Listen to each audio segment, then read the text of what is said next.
हिंदी में यूपीएससी की तैयारी से संबंधित प्रोग्राम्स को देखने के लिए सब्सक्राइब करें study IQIAS Hindi. A very very very warm hearted welcome to all of you. This side is Abhinav Kumar बौरे और आज मैं आपके समक्ष लेकर प्रस्तुत हूं वैल्यू एडिशन सीरीज का एक और पार्ट। और इस पार्ट में बेसिकली हम क्या डिस्कस करने वाले हैं, तो आई थिंक आप सभी ने थंबनेल में बेहतर तरीके से देख लिया होगा। आज की इस क्लास में हम डिस्कस करने वाले हैं भारत के जो तटीय क्षेत्र हैं इसकी मार्किंग्स को। याद रखिए कि जो मैपिंग है यूपीएससी की, जो ओरिजिनल यूपीएससी की मैपिंग है, याद रखिएगा इसमें जो मार्किंग्स आती हैं आपको उसका जियोपॉलिटिकल एंगल, उसका ज्योग्राफिकल फिनोमेना, इन सारी चीजों को कंपाइल करके अपने एटलस में मेंशन करना होगा। जो मार्किंग्स मैं आपको आज बताऊंगा वो ऑक्सफोर्ड के स्टूडेंट एटलस में आपको पेज नंबर 12 के बाद से सारी मार्किंग्स मिलती जाएंगी। मैं आपको बीच बीच में पेज नंबर हिंट भी कर दूंगा जिससे आप सभी को मार्किंग्स को अटैच करने में प्रॉब्लम ना हो। स्टिकी नोट्स का यूज करें जिससे आप उस चीज को उसी स्थान पर याद कर पाएं। क्लियर? एक अलग कॉपी बनाएं जिसमें आप इस क्लास की जो मैपिंग वाला सीरीज है इसके सारे नोट्स को एक स्थान पर रख सकें। याद रखिए ये हैंडमेड मैप की अप्रोच क्यों डेवलप करनी आवश्यक है, तो हमेशा याद रखिएगा कि आप उतनी प्रैक्टिस आंसर राइटिंग की कभी नहीं करेंगे जितने ज्यादा आप नोट्स बनाएंगे। यानी कि आप नोट्स मेकिंग ज्यादा करेंगे, आंसर राइटिंग सामान्य तौर पर यह एक जनरल फिनोमेना है कि आप नोट्स ज्यादा बनाएंगे। तो अब की स्थिति में अगर आप माइंड मैप का यूज करके या मैपिंग का यूज करके अपने नोट्स को बनाते हैं तो आप इस समय पाएंगे कि आपके नोट्स बेटर होंगे और साथ ही साथ आपकी पैरेलली आंसर राइटिंग भी होगी। ये एक मिथ है कि हम एक समय पर अच्छी आंसर राइटिंग करना सीख जाएंगे। याद रखिए जो चीज आपने पहले से नहीं करी है इस जर्नी में, यानी कि अगर आपने नोट्स मेकिंग बेहतर तरीके से नहीं करी तो आपका आंसर राइटिंग भी उतनी अच्छी नहीं होने वाली। तो आज से ही अपनी अप्रोच को बदलें और ट्राई करें कि सारी चीज को एक स्थान पर कंपाइल करें। देखिए अगर मैं आपसे कहूं कांडला पोर्ट के बारे में, कांडला बंदरगाह के बारे में, तो कांडला बंदरगाह के बारे में सामान्य तौर पर आपको पता होगा कि ये जो बंदरगाह है ये हमारे लिए तेल का महत्वपूर्ण बंदरगाह है। परंतु अब इसका जियोपॉलिटिकल एंगल आ जाएगा। जब आप मैप पर इसे मार्क करेंगे तो वहां आप यहां ये लिखेंगे कि बेसिकली जो कांडला पोर्ट है ये बिल्कुल पास में है पाकिस्तान से, पाकिस्तान की मिसाइल रेंज में आता है। अब भारत का जितना भी तेल निर्यात है उसका अधिकांश भाग जो है वो कहां से बिलोंग करता है? कांडला से। अब समझिएगा कि भारत ने एक समय पर जब ट्रेड वॉर चल रही थी विश्व में, उस समय $1 पर बैरल हो चुका था ऑयल। फाइन, जो क्रूड ऑयल है, जो कच्चा तेल है, वो $1 पर बैरल था। उस समय भारत ने अपनी पूरी कैपेसिटी से ऑयल बाय करा, पूरी क्षमता से तेल को खरीदा। उस स्थिति में भी भारत कितना तेल खरीद पाया था? आप पाएंगे कि भारत ने अपनी पूरी क्षमता से ऑयल खरीदने के बाद भी लगभग 12 से 13 दिन का ही स्टॉक बना पाया। कारण क्या है? कारण है कि हम उतना ज्यादा तेल स्टोर कर ही नहीं सकते। जो डिप्लीटेड माइंस हैं, यानी कि वो खाने जो समाप्त हो चुकी है, वहां से सब कुछ निकाला जा चुका है, वहां पर हमने वेसल्स के अंदर भर के तेल को भरा, तब भी हम 12 दिन से ज्यादा का स्टोरेज नहीं बना पाए थे। अब उस स्थिति में कांडला कितना इंपॉर्टेंट है कि कांडला से हमेशा तेल आता रहे तब तक हमारी गाड़ियां चलेंगी। अब इस स्थिति में अगर पाकिस्तान ने कभी हमारा और पाकिस्तान का कॉन्फ्लिक्ट और एक मिसाइल छोड़ दे, तब की स्थिति में Bharat with in few days, कुछ ही दिनों के अंदर जो है युद्ध में अपने हथियार डाल देगा। क्लियर? अब इस समस्या का समाधान क्या है? तो यहीं पर फिर मैपिंग आ जाती है कि भारत ने जो है कांडला में जो सऊदी अरेबिया है, जिसे कहा जाता है कि पाकिस्तान का पॉलिटिकल पेरेंट या पेरेंटिंग भी कभी उसने करी थी, फाइन, तो पाकिस्तान के वो सपोर्टर्स जो अरब में हैं, उनमें से एक सऊदी अरेबिया का भारत ने अपने इतिहास का सबसे बड़ा एफडीआई वन टाइम पर लेकर आया। मतलब एक बार में सबसे बड़ा एफडीआई जो भारत में आया है वो है $78 बिलियन का। जस्ट अ सेकेंड, $78 बिलियन का ये सऊदी अरेबिया से आया। सऊदी अरामको जो सऊदी अरेबिया की मुख्य तेल कंपनी है, उसने इन्वेस्ट करा कहां पे? कांडला में, जामनगर ऑयल रिफाइनरी में। बेसिकली जो कांडला से तेल आता है वो जामनगर में आता है। फाइन, अब इस कंडीशन पे पाकिस्तान कभी भी कांडला या जामनगर पे हथियार का यूज नहीं करेगा। कारण क्या है? कारण यह है कि यहां पर अब इन्वॉल्वमेंट किसका हो चुका है? सऊदी अरेबिया का। अब इस प्रकार से जब आप मैपिंग के एस्पेक्ट को देखेंगे, इसी तरह से अगर मैं आपसे कहूं धामरा में जो अडानी ग्रुप है वो पोर्ट बना रहा है, इसके पोर्ट के कंस्ट्रक्शन के ऊपर भारत में कुछ पर्यावरण शास्त्री जो है वो प्रोटेस्ट कर रहे हैं और उनको प्रोटेस्ट करने का पैसा विदेश से आ रहा है। फाइन, यानी कि यूएस के कुछ कंपनीज, मैं नाम नहीं लूंगा, आप सभी एक सिंपल गूगल सर्च में वहां तक पहुंच जाएंगे। कोई कंट्रोवर्सी क्रिएट करना हमारा उद्देश्य नहीं है, बस यूपीएससी पॉइंट ऑफ व्यू से इस चीज को समझना जरूरी है। याद रखिए कि यूएसए का एक एनजीओ जो भारत में भारत के डेवलपमेंट इनिशिएटिव के अगेंस्ट पर्यावरण के संरक्षण के नाम पर जो आंदोलन क्रिएट करता है, जो प्रोटेस्ट क्रिएट करता है, वो क्रिएट क्यों कर रहा है? तो समझिएगा कि अगर मैं आपसे कहूं रफली, तो इस प्रकार से भारत है, यहां पर धामरा है, क्लियर।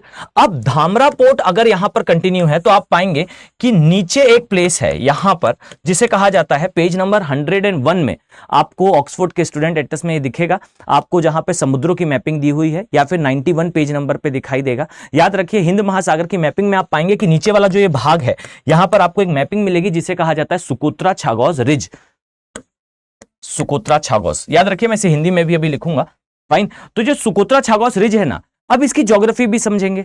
जितना ज्यादा हिमालय की ऊंचाई बढ़ती है उतना ज्यादा सुकोत्रा छागोस कटक की लंबाई बढ़ती है। जितना हिमालय ऊंचा होगा, ये जो कटक है, ये जो द्वीप समूह है यहां पर, ये उतना ज्यादा जो है वो बड़ा होगा। अब इसी प्रकार से इसका जियोपॉलिटिकल एंगल क्या आता है? 1971 में जब भारत और पाकिस्तान का युद्ध हुआ था, तो जो सबमरीन भारत को ब्लैकमेल करने के लिए यूएसए ने भेजा था, उसके लिए एक स्टेटमेंट कोट होता है कि मैं इसे इंग्लिश में इसलिए बोल रहा हूं जिससे आप जो है इसको गलत अर्थ में ना लें। याद रखिए कि स्टेटमेंट कहा जाता है, US went for Indian ocean but he never went back. USA आया हिंद महासागर में 1971 में, पर वापस कभी नहीं गया। कारण क्या था? इसी सुकोत्रा छागोस का कुछ द्वीप थे जिसे सुकोत्रा द्वीप कहा जाता है, ये ब्रिटेन की कॉलोनी थे।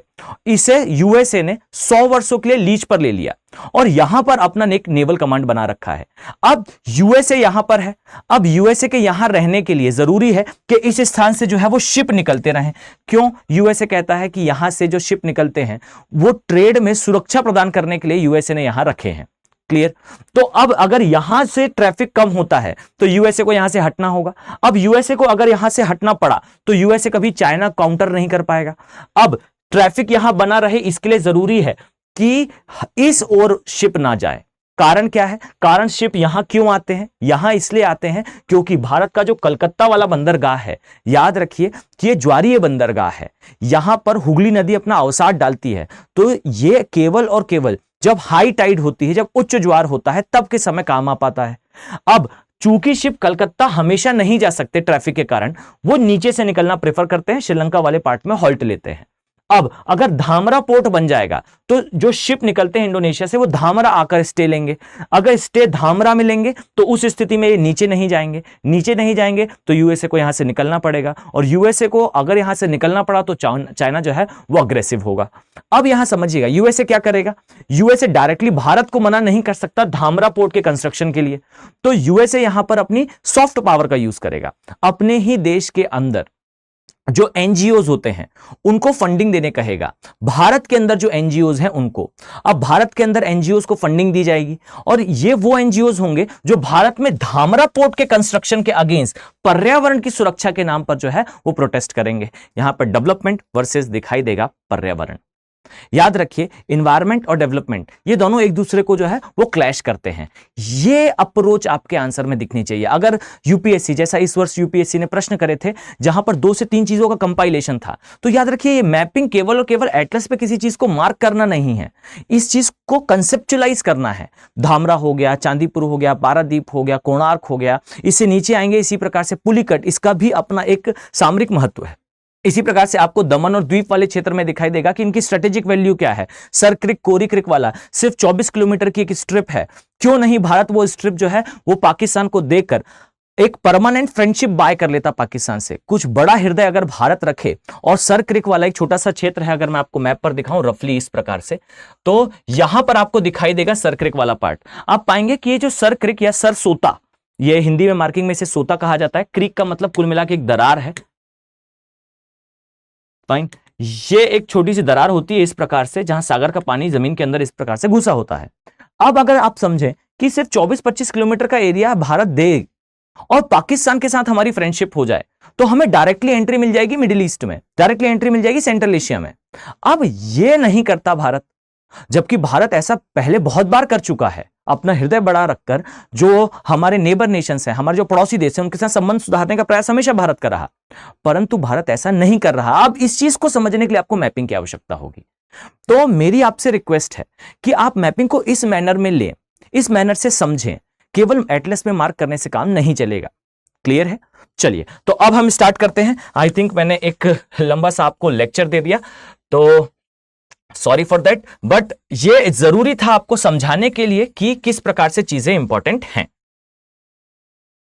तो चलिए हम इससे जो है अब प्लॉटिंग इसकी स्टार्ट करते हैं, एक एक एरिया को डिटेल में देखेंगे। हो सकता है वीडियो की लेंथ थोड़ी ज्यादा हो जाए, तो थोड़ा कोऑपरेट करें। अगर आप एक्चुअली में चाहते हैं कि आप जो पढ़ें वो पेपर में आए और जो यूपीएससी की एक्सपेक्टेशन है उसे आप फुलफिल कर पाएं, तब के लिए खासा इंपॉर्टेंट हो जाता है। चलिए आते हैं। याद रखिए कि इस प्रकार से आपको दिखाई देगा भारत का तटीय क्षेत्र, यह है हमारा ग्रेट इंडिया और यह है प्रायद्वीपीय भारत का क्षेत्र। क्लियर? अब यहां ध्यान से देखिए, याद रखें कि मैं अब यहां पर कुछ चीजों की मार्किंग करने वाला हूं। यहां हम कुछ चीजों की मार्किंग करने वाले हैं, इस प्रकार से आपको दिखाई देगा। याद रखिए यह वाला जो क्षेत्र है यह कहलाता है काठियावाड़ प्लस कच्छ का क्षेत्र। क्लियर? अब इसी प्रकार से याद रखिएगा यहां से यहां तक का जो क्षेत्र है, इस क्षेत्र को बेसिकली कहा जाता है, ये वाला जो पार्ट है, याद रखिए जो मुख्यतः महाराष्ट्र में आता है और गोवा में आता है, इसे कहा जाता है कोंकण। इसी प्रकार से आप नीचे आएंगे तो ये वाला जो क्षेत्र आपको दिख रहा है, याद रखिएगा इस क्षेत्र को बेसिकली कहा जाता है कन्नड़। इसी प्रकार से जो नीचे वाला क्षेत्र आपको दिख रहा है, याद रखिएगा इसे बेसिकली कहा जाता है मालाबार।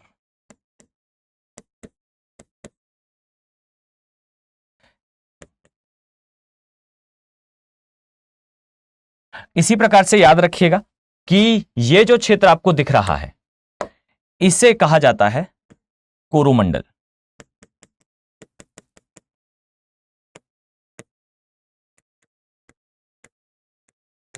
अब यहां एक एक तट को, जैसे अगर मैंने मालाबार कहा तो एक पूरा मालाबार तट बनाएंगे और फिर उसमें मार्किंग करेंगे। क्लियर? ये कोरोमंडल है। इसी प्रकार से आगे बढ़ेंगे तो याद रखिए आपको आगे बढ़ने पर इस तरह से दिखाई देगा यहां का क्षेत्र, इसे बेसिकली कहा जाता है, ये वाला जो भाग है याद रखिए इसे कहा जाता है उत्तरी सरकार।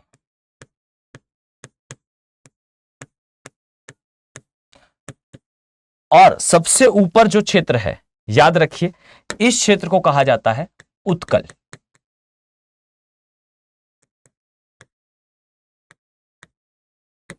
उत्कल तट।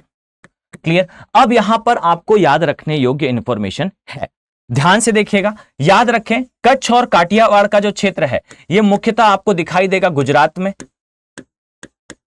इसी प्रकार से याद रखिए जो कोंकण वाला एरिया है इसके लिए आपको हमेशा ध्यान रखना चाहिए कि ये जो क्षेत्र है ये आपको दिखाई देगा महाराष्ट्र प्लस आपको दिखाई देगा गोवा में। इसी प्रकार के जो कन्नड़ वाला एरिया है ये आपको दिखाई देगा कर्नाटका में। इसी प्रकार से मालाबार का एरिया आपको दिखाई देगा केरल में। इसी तरह से कोरोमंडल का जो क्षेत्र है यह आपको दिखाई देगा तमिलनाडु में। इसी प्रकार से उत्तरी सरकार का क्षेत्र आपको आंध्र प्रदेश में, और इसी प्रकार से उत्कल वाला ओडिशा में। क्लियर? तो ये चीजें आपको अपने माइंड में सेटल डाउन रखनी है कि ये जो क्षेत्र है ये कहां पर कौन सा तट आता है। तो हम इंपॉर्टेंस की हायरार्की से, यानी कि वो चीजें जो ज्यादा जरूरी हैं पहले हम उसकी मार्किंग देखेंगे, इसके पश्चात हम अदर मार्किंग्स पर आएंगे। क्लियर है? तो चलिए अब मैं यहां ड्रॉ करता हूं सबसे पहले, याद रखिए केरल वाले पार्ट को। ठीक है? केरल के मालाबार तट वाले क्षेत्र को। क्लियर है? चलिए यहां ध्यान से देखिएगा और अपना पूरा कंसंट्रेशन इस स्थान पर रखने का प्रयास करें। याद रखिए कि ये जो पार्ट आप देख रहे हैं ये एक झील है। इसी प्रकार से यहां आप जो देख रहे हैं ये भी एक झील है, तथा इस प्रकार से आप चलते हुए आएंगे तो यहां से आप चले जाएंगे, ये भारत का वी शेप वाला पार्ट है। क्लियर? तो याद रखें कि ये जो क्षेत्र आप देख पा रहे हैं ये है बेसिकली हमारा केरल वाला एरिया। यहां से मैं इस प्रकार से ड्रॉ कर दूं एक लाइन, तो याद रखिए ये तटीय क्षेत्र का भाग है। मैं थोड़ा सा तटीय क्षेत्र और दूर से बना रहा हूं जिससे मैं मार्किंग करूं तो आपको स्पष्ट तौर पर वो दिखाई दे सके।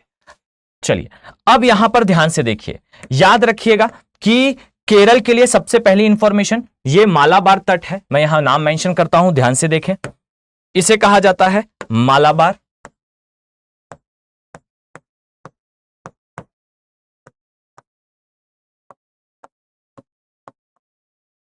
कोस्ट या तट। क्लियर? तो ये मालाबार का तटीय क्षेत्र है। अब इसमें इंफॉर्मेशन आपको क्या क्या याद रखनी चाहिए, बहुत ध्यान से देखें। याद रखिए कि सबसे पहली चीज तो ये कि यहां पर जो भाग आपको दिखाई दे रहा है इसे बेसिकली कहा जाता है वेम्बनाड झील। वेम्बनाड झील। अब याद रखिए कि ये जो झील है ये बेसिकली क्या है, तो ये लगून झीलों का उदाहरण है। याद रखें कई प्रकार की झीलें होती हैं। अगर आप लोग चाहेंगे, अगर आपका इंटरेस्ट होगा तो डेफिनेटली मैं भारत की प्रमुख झीलों के ऊपर जो है वीडियो लेकर आऊंगा जहां हम डिटेल में एनालिसिस करेंगे कौन सी रामसर में आती है, कहां पर कौन सा द्वीप है, इस प्रकार की चीजें। क्लियर? अब यहां याद रखिए ये जो वेम्बनाड झील है ये एक लगून झील का उदाहरण है। अब लगून झीलें क्या होती हैं, तो कुछ नहीं, जैसा आप इस डायग्राम में ही देख पाएंगे कि ये कौन सा भाग है, ये अरब सागर का भाग है। क्लियर? यहां पर कौन सा है, ये बंगाल की खाड़ी है। तो अरब सागर वाले पार्ट में एक झील जो है अपना मुख ओपन कर रही है खुले सागर में। अब याद रखिए ऐसी झीलें जो समुद्र के किनारे निर्मित होती हैं तथा इन झीलों के अंदर सामान्यतः नदियां जो है अपना जल विसर्जित कर देती हैं, तो यहां ताजा पानी भी आता है और सागर का जो खारा पानी है वो भी अंदर आता है। तो खारे पानी और ताजे पानी के मिलने से एक प्रकार का पानी बनता है। अब इसके लिए हिंदी वर्ड आप यूज ना करें, आपको यहां इंग्लिश वर्ड याद करना चाहिए। याद रखिए इसे कहा जाता है लगून झीलें, लगून लेक या झीलें। क्लियर? और ये याद रखिएगा कि ये जो झीलें होती हैं ये सागर के जल से बनती हैं, परंतु इसकी लवणता अर्थात सैलिनिटी उतनी ज्यादा नहीं होती। आपको याद रखना चाहिए इसके लिए एक वर्ड है जिसे कहा जाता है ब्रैकिश वाटर। ओके, तो ब्रैकिश वाटर क्या होता है? ब्रैकिश वाटर वो वाटर होता है, वो पानी होता है जो ना ही उतना ज्यादा लवणीय है जितना सागर का जल है, ना ही उतना ज्यादा ताजा है जितना नदी का पानी है। क्लियर? तो इसके बीच का जो जल है जो लवणीय है ही, उसे कहा जाता है ब्रैकिश वाटर। तो लगून झीलें जो है वो ब्रैकिश वाटर की लेक्स होती हैं।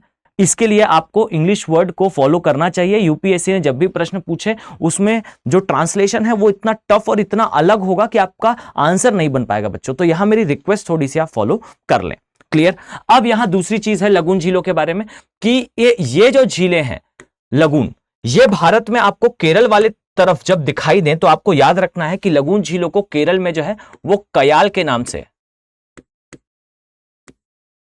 कयाल झील के नाम से जाना जाता है।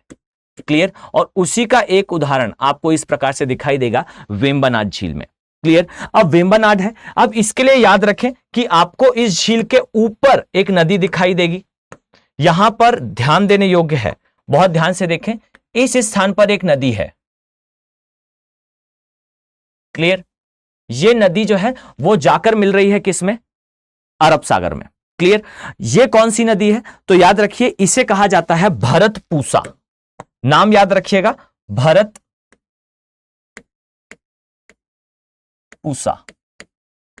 क्लियर? कभी कभार इसे पोन्नानी के नाम से भी जाना जाता है। क्लियर?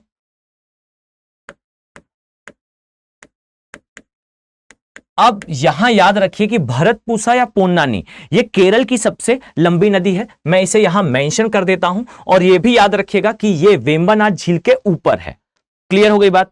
अब इसके पश्चात आपको याद रखना है कि जो वेम्बनाड झील है इसके अंदर दो नदियां जो है अपना जल विसर्जित करती हैं। कौन सी हैं वो दो नदियां? ध्यान से देखिएगा।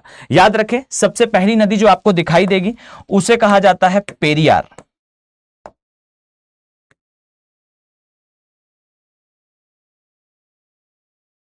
क्लियर? इसे कहा जाता है पेरियार। और पेरियार के नाम से एक नेशनल पार्क भी है। आप लोग मुझे बताएंगे कि वो नेशनल पार्क कहां पर आता है और उसके मध्य से कौन सी नदी प्रवाहित होती है। इसी प्रकार से याद रखिए कि यहां पर एक और नदी जो है अपना जल विसर्जित करती है इसी झील में। इसका नाम क्या है? तो याद रखें, इसे कहा जाता है पांबा या पाम्बियार नदी। ओके, पांबा या पाम्बियार। क्लियर? अब ये दोनों ही मार्किंग केरल में थोड़ा नीचे हैं। ऊपर वाली मार्किंग को मैं थोड़ी समय में आपके सामने डिस्कस करने वाला हूं। पहले हम इस पार्ट को फोकस कर लें, यहां से प्रश्न ज्यादा आते हैं। तो पहली चीज तो यह है कि जो केरल का तट है इसे मालाबार कहा जाता है। दूसरी इंफॉर्मेशन याद रखिए कि यहां पर जो लगून झील है उसे कयाल कहा जाता है। एक कयाल आपने सामने देखा जिसे कहा जाता है वेम्बनाथ झील। वेम्बनाथ झील के अंदर दो नदियां अपना जल विसर्जित करती हैं, पेरियार और पंबा। अब दूसरी इंफॉर्मेशन याद रखिए, आपको हमेशा याद रखना होगा कि इस स्थान पर एक द्वीप है। क्लियर?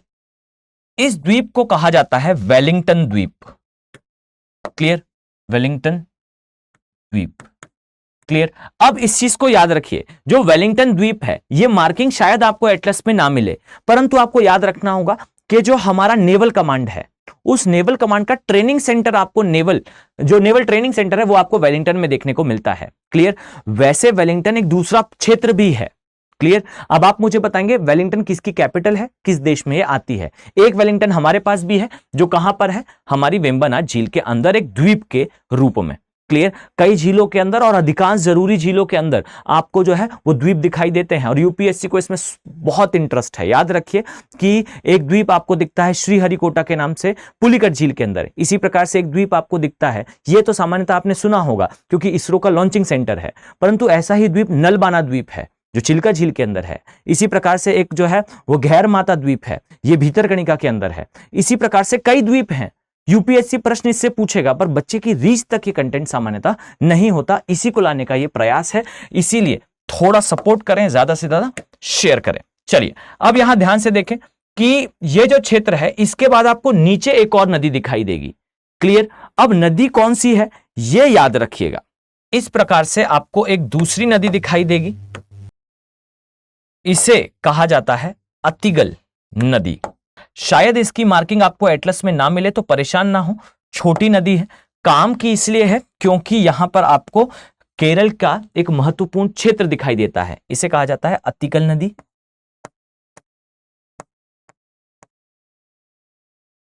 अब याद रखिए इसी नदी के नीचे आपको एक मार्किंग मिलेगी, आपको वो मार्किंग याद से जो है वो करना है। यहां पर आपको दिखाई देगा तिरुवनंतपुरम। क्लियर? और यह स्थान इसलिए आवश्यक है क्योंकि यह केरल का एक महत्वपूर्ण क्षेत्र है। अब मुझे आप बताएंगे कि तिरुवनंतपुरम ये किसके लिए फेमस है। क्लियर? चलिए इसी प्रकार से आगे बढ़ते हैं। तिरुवनंतपुरम के लिए आई थिंक आप सभी ने कभी ना कभी कोई ना कोई स्टेटमेंट आवश्यक रूप से सुना होगा। अब यहां ध्यान से देखें, यह जो झील आपको इस स्थान पर दिखाई दे रही है, याद रखिए इस झील को कहा जाता है अष्टमुंडी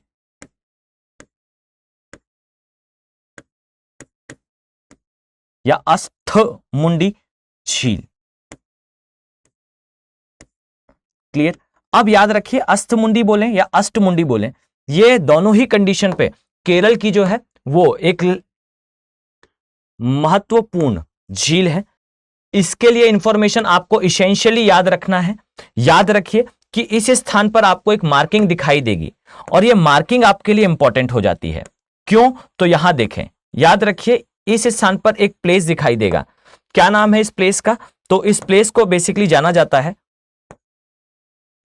कोट्टायम के नाम से। क्लियर? इस प्लेस को बेसिकली जाना जाता है कोल्लाम के नाम से। फाइन।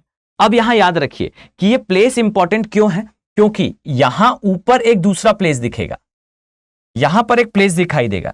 याद रखें इसे कहा जाता है, यह कोट्टायम है, यह ऊपर वाला भाग, इसे कहा जाता है कोल्लाम। मैं यहां कंफ्यूजन ना हो इसलिए जो है वो यहां नेमिंग कर देता हूं। याद रखें अगर आप इस पीडीएफ को डाउनलोड करना चाहते हैं तो आप जो है मेरे टेलीग्राम चैनल से इसे डाउनलोड कर सकते हैं। अभिनव बोहरे ज्योग्राफी के नाम से मेरा टेलीग्राम चैनल है, वहां सारी पीडीएफ अपलोड हो जाती हैं। कुछ बच्चों को समस्या आ रही थी कि वो डॉक्यूमेंट के फॉर्म में है, तो आप उसे पीसी में ओपन कर ले, हो जाएगा, और अगर नहीं हो रहा है तो चिंता ना करें, 1-2 दिन के अंदर जो है वो आपके मोबाइल में भी ओपन होने लगेगा। शायद आज शाम तक ही जो है ये समस्या सॉल्व हो जाए। बहुत माइनर सी प्रॉब्लम है, अगर आप मोबाइल में भी कुछ सेटिंग करें तो वो इजीली मोबाइल में भी दिखने लगेगी। चलिए, तो याद रखें ये वाला जो क्षेत्र है जो बेसिकली कहां आता है, वेम्बनाड में, ये कोल्लाम है, इसे कहा जाता है कोट्टायम।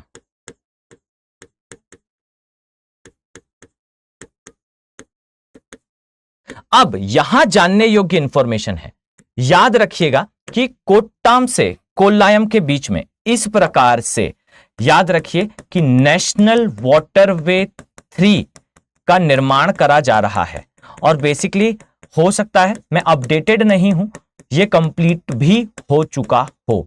तो याद रखिए कि नेशनल वाटरवे 3 ये कहां कंस्ट्रक्टेड है, ये कहां पर कंस्ट्रक्टेड है, तो याद रखिए ये कोट्टायम से कोल्लाम के बीच में इसे बनाया गया है, और ये थर्ड नेशनल वाटरवे है। नेशनल वाटरवे पॉलिसी जो है गवर्नमेंट ऑफ इंडिया ने लाई है, और इसमें जो है आजादी के बाद से अभी तक नियर अबाउट 7 से 8, या हो सकता है मैं अपडेट नहीं हूं तो कुछ और नेशनल वाटरवे बने हों, परंतु आने वाले समय में 100 से अधिक, एग्जैक्टली अगर मैं कहूं तो 111 नेशनल वाटरवेज बनाने का प्रयास है। याद रखिए कि यह भारत का सबसे एम्बिशियस प्रोजेक्ट है, जिस प्रकार से चाइना का सबसे एम्बिशियस प्रोजेक्ट, सबसे महत्वपूर्ण प्रोजेक्ट जो है one belt one road initiative है, यानी कि OBOR, जिसे सिल्क रूट के नाम से जाना जाता है, जिससे चाइना अपने आप को सुपर पावर बनाने का प्रयास करता है। इसी प्रकार से यूएसए का एक प्रोजेक्ट है जो हिडन फॉर्म में यूएसए एशिया में रन करता है, इसे कहा जाता है एशियन पावर रीबैलेंसिंग इनिशिएटिव। कुल मिला के ऐसा इनिशिएटिव जिसमें यूएसए एशिया के हर एक डिस्प्यूट में जो है वो एंटर करेगा। क्लियर। अब इससे यूएसए अपना प्रभुत्व बनाकर रखेगा। यूएसए जानता है कि उत्तरी अमेरिका में उसका कोई जो है कॉम्पिटिटर नहीं है, ना ही दक्षिण अमेरिका में, ना ही अफ्रीका में, और यूरोपियन जो है वो अलाइन हो चुके हैं यूएसए के। कुल मिला के जो कॉम्पिटिटर्स हैं वो हैं एशिया में, चाहे वो चाइना हो, चाहे वो रशिया हो, चाहे वो इंडिया हो। तो हर एक इनिशिएटिव, हर एक डिस्प्यूट में यूएसए एशिया के अंदर एंटर करेगा ही। ये यूएसए का एक प्रोजेक्ट है जो हिडन फॉर्म में यूएसए चलाता है अपनी हेगेमनी को, अपने वर्चस्व को बनाए रखने के लिए। चाइना इसी प्रकार से अपना वर्चस्व लाने के लिए सिल्क रूट बनाता है, इसी प्रकार से रशिया का भी है, और इसी प्रकार से एक भारत का भी है। और याद रखिए कि भारत का जो एक सबसे एम्बिशियस प्रोजेक्ट है कि भारत अपनी सारी नदियों को आपस में जोड़ना चाहता है। अब हो सकता है आपके दिमाग में यह प्रश्न है कि नदियों को जोड़ने से भारत का वर्चस्व कैसे बढ़ने वाला है, तो याद रखिए आपके देश का सबसे अमीर व्यक्ति कौन है, वो ट्रेडर है, वो व्यापारी है। और व्यापार किस पर होता है, याद रखिए यूएसए सुपर पावर इसलिए नहीं है कि यूएसए के पास जो है वो आर्मोररी और आर्टिलरी है, हथियार असला है। यूएसए सुपर पावर इसलिए है क्योंकि वर्ल्ड की जो ट्रेड होता है जितना, उसका लगभग 22% भाग डायरेक्टली यूएसए से होता है, और ट्रेड होता यूएसए की करेंसी से है। अब याद रखिए कि अगर कोई देश दुनिया का सुपर पावर बनना चाहता है तो हमेशा वो देश आगे बढ़ेगा जो व्यापार में अग्रणी है, जो ट्रेड में सबसे आगे है। और ट्रेड तब होता है जब इंफ्रास्ट्रक्चर होता है। सोच कर देखिए आपके पास जो आईफोन आता है वो इतना महंगा क्यों है, क्योंकि वो आईफोन चल के आता है यूएसए से। आई नो परफेक्टली कि असेंबली अब इंडिया में होने लगी है। उसके महंगे होने का और भी दूसरे कारण है, केवल और केवल उदाहरण के लिए और आपको समझाने के लिए मैं स्टेटमेंट यूज कर रहा हूं कि किसी भी चीज का जो कॉस्ट होता है वो कॉस्ट ज्यादा इसलिए है क्योंकि उसका ट्रांसपोर्टेशन जुड़ा हुआ है। वो महंगा इसलिए है क्योंकि उसको उस स्थान तक लाने का एक कॉस्ट है। अब समझिएगा, और ये काफी बड़ा परसेंटेज होता है। अब समझिएगा कि आपके पास कोई चीज क्यों नहीं है, उसका मुख्य कारण यही है कि उस चीज को आप तक लाने का कॉस्ट ज्यादा है। क्लियर। अब समझिए कि अगर नेशनल वाटरवेज होंगे तो नेशनल वाटरवे में शिप चलता हुआ आएगा कहां से, सागर से, और सागर से चलते हुए सीधे वो इस प्रकार से अंदर एंटर कर जाएगा। अब आपके जो शहर की मुख्य नदी है, अगर वो नदी किसी दूसरी नदी की सहायक नदी हो और वो सहायक नदी डायरेक्टली जो है गंगा की सहायक नदी हो, तो समझिए कि नेशनल वाटरवे फर्स्ट स्टार्ट होता है कलकत्ता से, जाता है प्रयागराज तक। अब समझिएगा शिप चलता हुआ आया और सीधा गंगा नदी में एंटर करते हुए प्रयागराज तक आया, प्रयागराज से वो यमुना में चलता हुआ जो है वो चंबल नदी में आ जाए, चंबल से चलता हुआ जो है वो मध्य प्रदेश में एंटर कर जाए, तो सीधे मध्य प्रदेश तक जो है वो सामान पहुंचेगा। अब व्यक्ति, आप समझिए आपके क्षेत्र में मान लेते हैं केले का उत्पादन होता है और केले का कॉस्ट येमेन, कतर, कुवैत यहां पर 10,000 रुपए है एक दर्जन केले का या 1 किलो केले का। आप उस केले को यहां से खरीद के येमेन, कतर या कुवैत या सऊदी अरेबिया में क्यों नहीं बेच रहे? कारण बस यही है कि आप वहां तक उसे ले जा नहीं सकते। आप ले जा पाओगे अगर ले जाने का साधन आप तक उपलब्ध हो, तो इससे फिर आपकी इनकम बढ़ेगी और यही इनकम देश की इनकम है। अब वो देश जो ट्रेड में लीड करता है, वो देश जो है वो आगे बढ़ता है। अब यहां पर इस प्रकार के नेशनल वाटरवेज बनाना, ये भारत के ट्रेड को बूम करेगा और एक समय पर भारत जो है बहुत जल्दी ही सुपर पावर बन जाएगा। और इसी का प्रयास क्या है? नेशनल वाटरवे फर्स्ट बना हुआ है गंगा नदी पर, याद रखिएगा, स्टार्ट होता है प्रयागराज से कलकत्ता तक। नेशनल वाटरवे 2 बना हुआ है ब्रह्मपुत्र नदी पर। आप मुझे बताएंगे किन दो स्थानों के बीच में है, कमेंट सेक्शन में। इसी प्रकार से जो है एक नेशनल वाटरवे यहां पर है जो कोट्टायम से कोल्लाम के बीच में सिचुएटेड है। पॉइंट क्लियर है बच्चों? चलिए अब यहां ध्यान से देखिए, याद रखिए कि इस स्थान पर आपको एक और मार्किंग मिलेगी। इसे आवश्यक रूप से जो है अपने कॉपी पर बनाएं। इस तरह से यहां पर एक स्थान दिखेगा, याद रखिए इसे बेसिकली कहा जाता है कोच्चि। ओके, यह है कोच्चि। अब कोच्चि के लिए याद रखिए यह जो है एक बंदरगाह है, और याद रखिए इस बंदरगाह के लिए कहा जाता है एक वर्ड जो बेसिकली अंग्रेजों ने कभी दिया था, इसे कहा जाता है क्वीन ऑफ अरेबियन सी, यानी कि जो अरब सागर है उसकी रानी। क्यों कहा? क्योंकि एक समय पर अंग्रेज जो है यहां से मसालों का बहुत ज्यादा ट्रेड करा करते थे, मसालों का बहुत ज्यादा व्यापार करा करते थे। क्लियर है?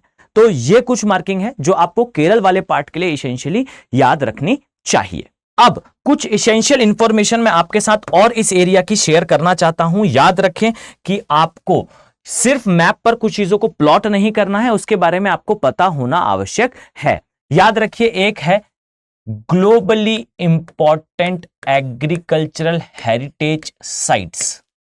क्लियर? ये सुपर इंपॉर्टेंट है। क्या है?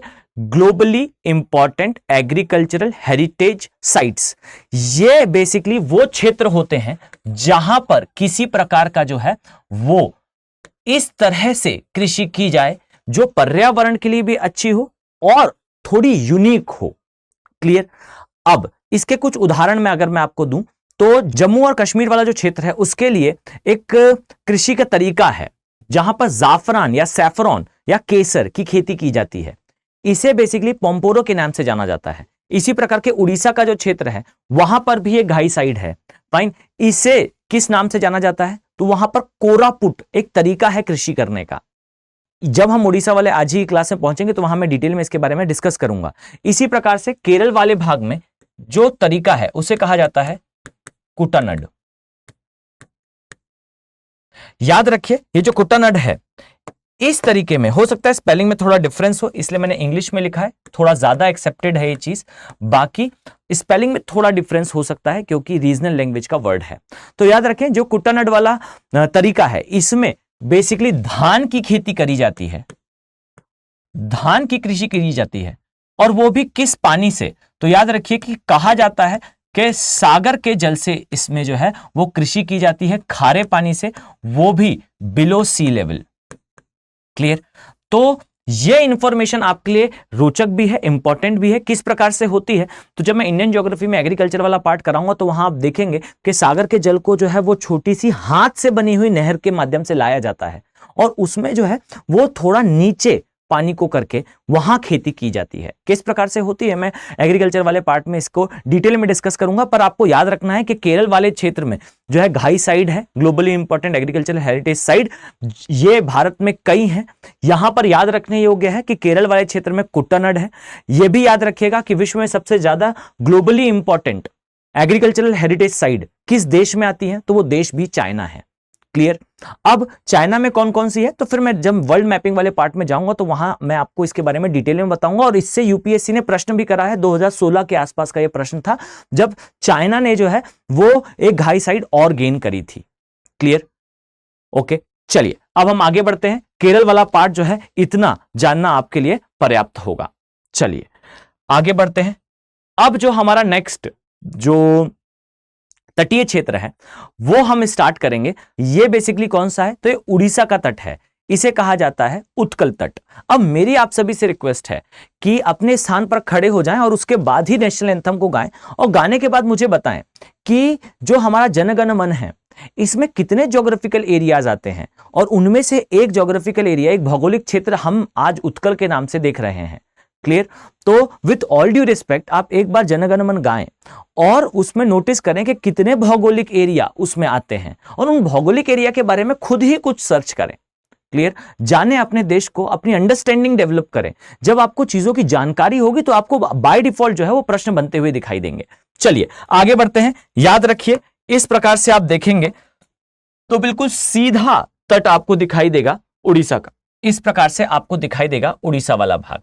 क्लियर? अब याद रखें उड़ीसा के लिए बहुत सारी इंफॉर्मेशन आपको पता होनी चाहिए। थोड़ा सा टफ है, थोड़ा सा लेंदी है, तो थोड़ा माइंड को जो है वो प्रिपेयर रखें कि इस क्षेत्र में आपको बहुत सारी मार्किंग्स देखने को मिलेंगी। याद रखें ये जो झील आप देख रहे हैं, इस झील को सुपर इंपॉर्टेंटली आपको मार्क करना है। याद रखें इस झील को कहा जाता है चिलिका झील। चिलिका झील, याद रखिए ये जो है ये सुपर इंपॉर्टेंट है। अब एक एक करके हम चीजों को इसमें ऐड करते जाते हैं। यहां ध्यान से देखिएगा, याद रखिए कि सबसे ऊपर इस स्थान पर और इससे भी ऊपर यहां आपको एक नेशनल पार्क दिखेगा। तो पहले तो उस नेशनल पार्क को मार्क करें और मुझे आप कमेंट सेक्शन में बताएं कि ये नेशनल पार्क कोई टाइगर रिजर्व है या नहीं है। याद रखिए इस नेशनल पार्क का नाम है सिमलीपाल। Similipal national park. याद रखें ये सिमलीपाल नेशनल पार्क जो है ये उड़ीसा में आता है। क्लियर? और ये भी मुझे बताएं कि सिमलीपाल नेशनल पार्क और पेंच नेशनल पार्क, इन दोनों में से कौन सा उत्तर में है, कौन सा दक्षिण में है। ये प्रश्न आ चुका है, यूपीएससी सिविल सर्विसेज में नहीं आया है, दूसरे एग्जाम में आया है। यूपीएससी ही उसे कंडक्ट करता है, सीडीएस या सीएपीएफ है, एग्जैक्टली मुझे नहीं पता, इसलिए मैं एग्जाम का ईयर और नाम नहीं बोल रहा हूं, पर मैंने इसे यूपीएससी के एग्जाम में देखा है। क्लियर? तो आप लोग थोड़ा सा लोकेशनल एनालिसिस पे पूरा ध्यान दें, सिली मिस्टेक्स हिंदी मीडियम के स्टूडेंट से ना हो, ये हमारा प्रयास है। क्लियर? रिजल्ट इंप्रूव करने के लिए। चलिए अब यहां पर ध्यान दें, कुछ मार्किंग्स मैं और ऐड करूंगा। आपको यहां पर एक मार्किंग दिखेगी, याद रखिए इसे कहा जाता है बालासोर। बालासोर थोड़ा अंदर है, चांदीपुर थोड़ा सा बाहर है। यह है बालासोर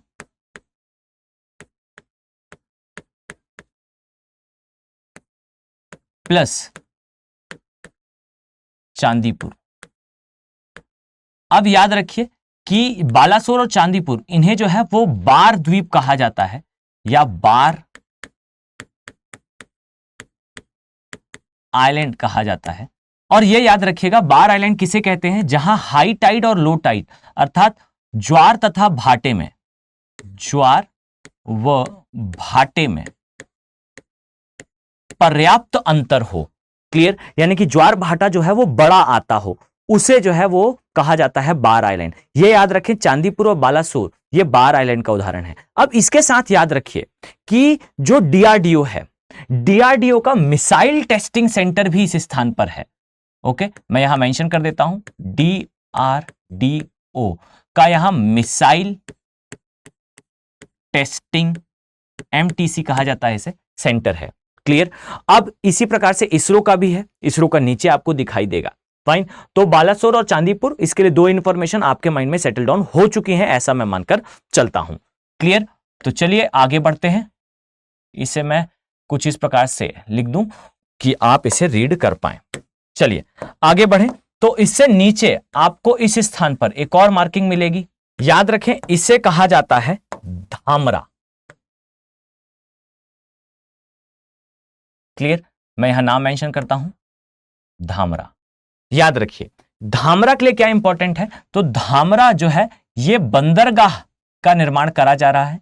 मैं अपडेटेड नहीं हूं तो आप थोड़ा सा देख लें कि बंदरगाह निर्मित हो चुका है या नहीं है।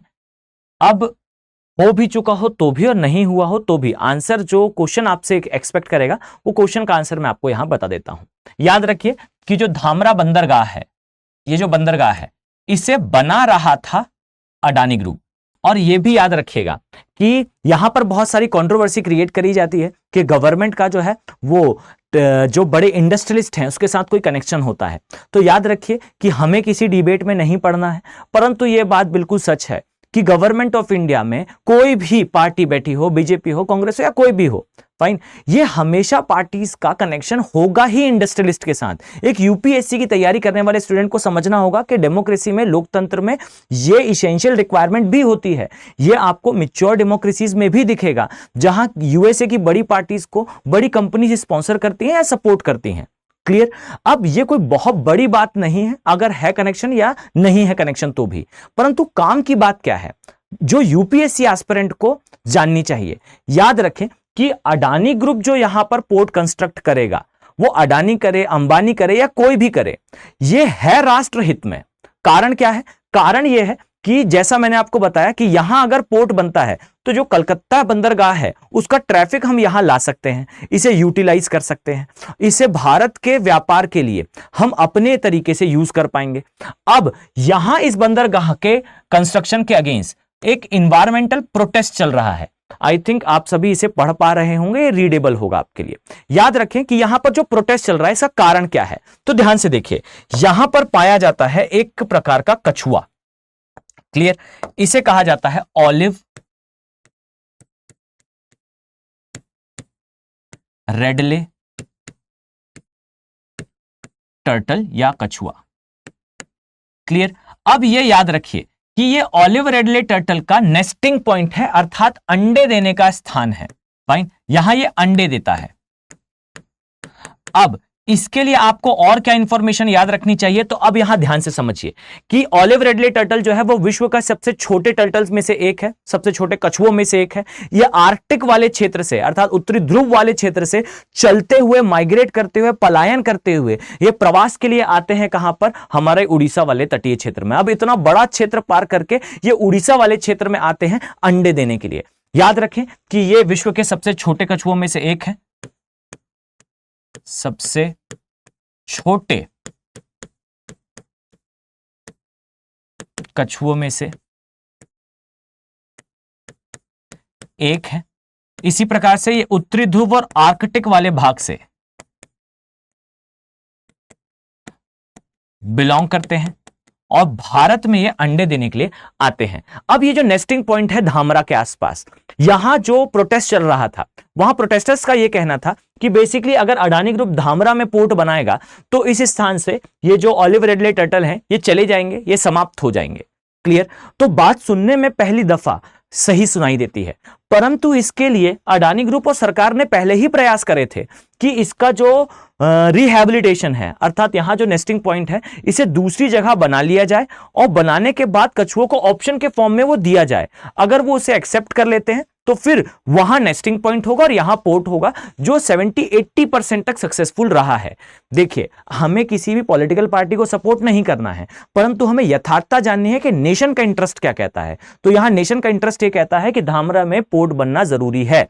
और इसके अगेंस्ट जो प्रोटेस्ट चल रहे थे, ये सुप्रीम कोर्ट का भी कहना था कि इन प्रोटेस्ट में जो है वो एक दूसरा एंगल भी उपस्थित है। कंट्रोवर्सी में नहीं पड़ना है, आपको हमेशा याद रखना है कि धामरा वाला पोर्ट लीगल पोर्ट है, यहां पर कंस्ट्रक्शन होना चाहिए। ऑलिव रेडले टर्टल के लिए दूसरा नेस्टिंग पॉइंट जो है वो बनकर रेडी है। क्लियर? चलिए, इसी प्रकार से याद रखिएगा। अब हम नेक्स्ट मार्किंग की ओर बढ़ते हैं। आगे बढ़ने पर याद रखें आपको एक दूसरा स्थान देखने को मिलता है और यह सुपर इंपॉर्टेंट हो जाता है। क्लियर?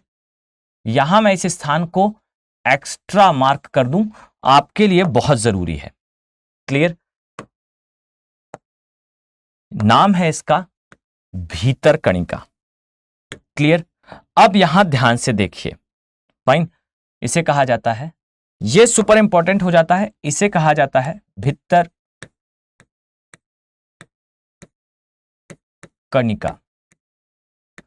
ये क्या है? तो याद रखिए, भीतरकणिका जो है ये नेशनल पार्क है।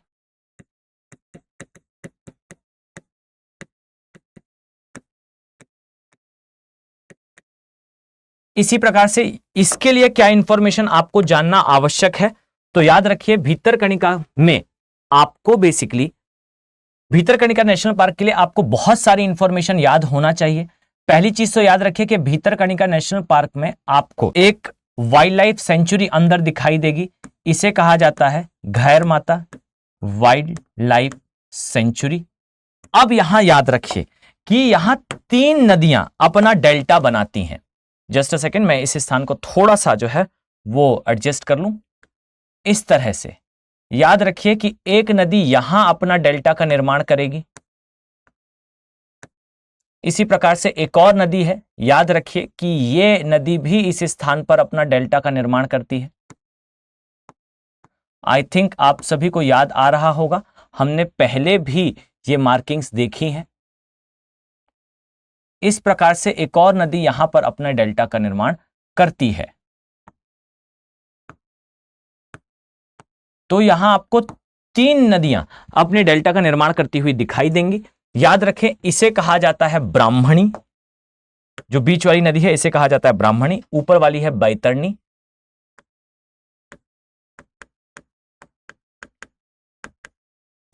बैतरणी, ब्राह्मणी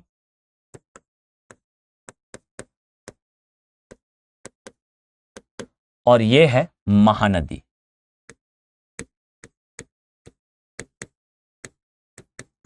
अर्थात बैतरणी, ब्राह्मणी तथा महानदी भितरकनिका नेशनल पार्क के पास अपने डेल्टा का निर्माण करती हैं। याद रखिए, इस डेल्टा के अंदर आपको जो है वो एक वाइल्ड लाइफ सेंचुरी दिखाई देगी जिसे घेर माता के नाम से जाना जाता है। भितरकनिका नेशनल पार्क ये आता कहां पर है, याद रखिएगा, ये आता है केंद्रापारा डिस्ट्रिक्ट में। केंद्रापारा एक जिला है ओडिशा का, यहां आता है। अब यहां याद रखिएगा कि बहुत सारी इंफॉर्मेशन है जो आपको याद रखनी चाहिए इस क्षेत्र के लिए। याद रखें कि केंद्रापारा डिस्ट्रिक्ट या भितरकनिका नेशनल पार्क यह विश्व का एकमात्र ऐसा स्थान बन गया है जहां पर आपको तीनों बड़े सरीसृप एक साथ एक ही स्थान पर देखने को मिलते हैं।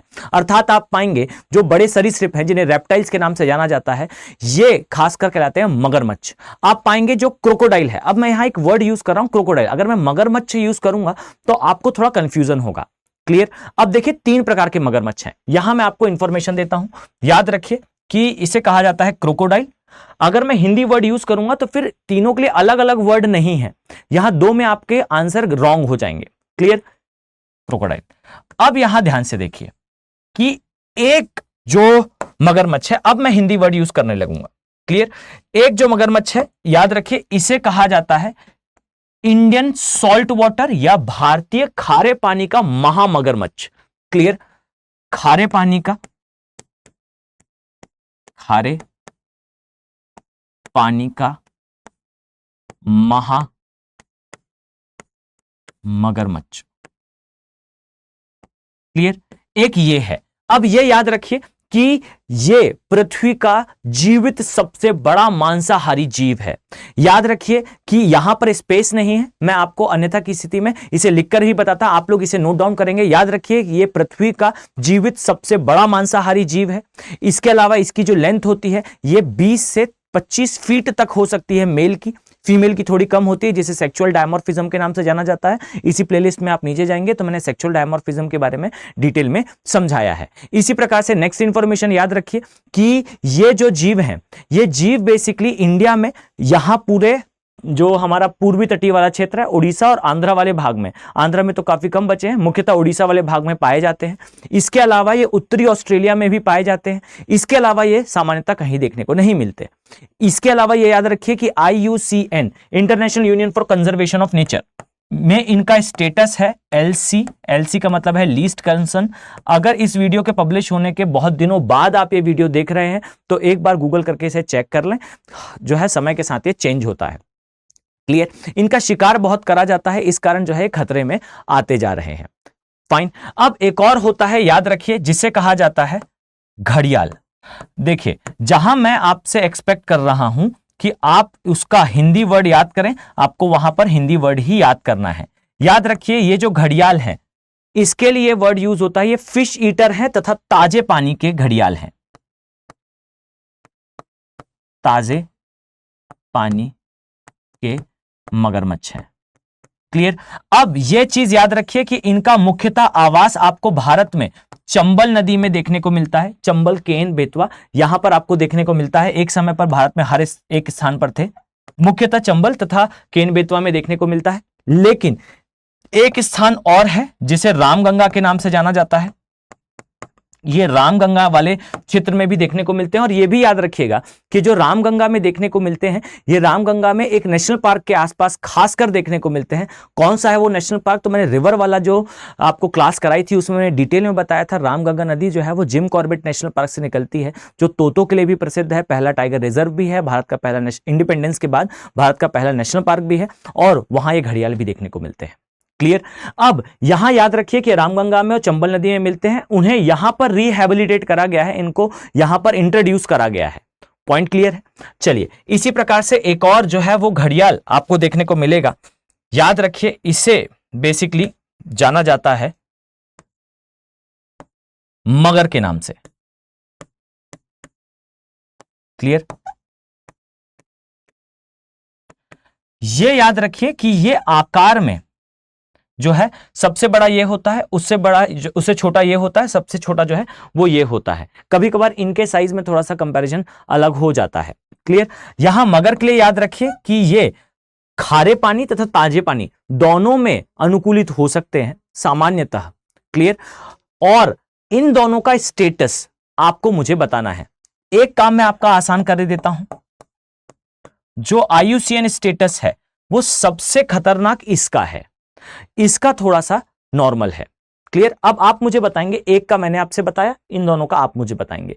यहां एक और इंफॉर्मेशन याद रखने योग्य होगी कि आपके सिलेबस में एक हेडिंग लिखी हुई है जिससे प्रश्न हमेशा आते हैं, पर एक सच्चाई यह है कि ना ही इसे पढ़ाया जाता है और ना ही इसे जो है वो कभी उतना एक्सपोजर मिल पाता। मैन एनिमल कॉन्फ्लिक्ट, ये सिलेबस का एक हिडन पार्ट है। फाइन। जहां पर मानव तथा जानवरों के बीच में जो क्रियाकलाप होते हैं जिसके कारण जो है पर्यावरण खराब होता है, इससे प्रश्न आते हैं। और ये याद रखिए कि जो खारे पानी का महामगरमच्छ है, ये मैन ईटर तक हो सकते हैं, मतलब इनका साइज इतना बड़ा होता है कि ये एक मानव को भी खा सकते हैं। इन दोनों में ऐसा नहीं है। क्लियर है। अब यहां याद रखिए, Bhitarkanika National Park, Gahirmatha Wildlife Sanctuary, इसके अलावा केंद्रपाड़ा डिस्ट्रिक्ट में इन तीनों को जो है वो लाया गया। इसके साथ ही भीतरकनिका के लिए ये इंफॉर्मेशन भी आपके लिए सुपर इंपॉर्टेंट हो जाएगी कि ये जो क्षेत्र है, ये क्षेत्र बेसिकली प्रसिद्ध किसके लिए है। याद रखिए, ये क्षेत्र मुख्यतः प्रसिद्ध है घड़ियालों के अलावा अपने मैंग्रोव, जस्ट अ सेकेंड, यहां पर स्पेस कम पड़ेगा इसलिए जो है हम इस वाले पोर्शन को यहां और नेक्स्ट स्लाइड में यूज करेंगे। क्लियर। तो यहां पर याद रखिए, यह क्षेत्र मुख्यतः प्रसिद्ध है अपने मैंग्रोव के लिए।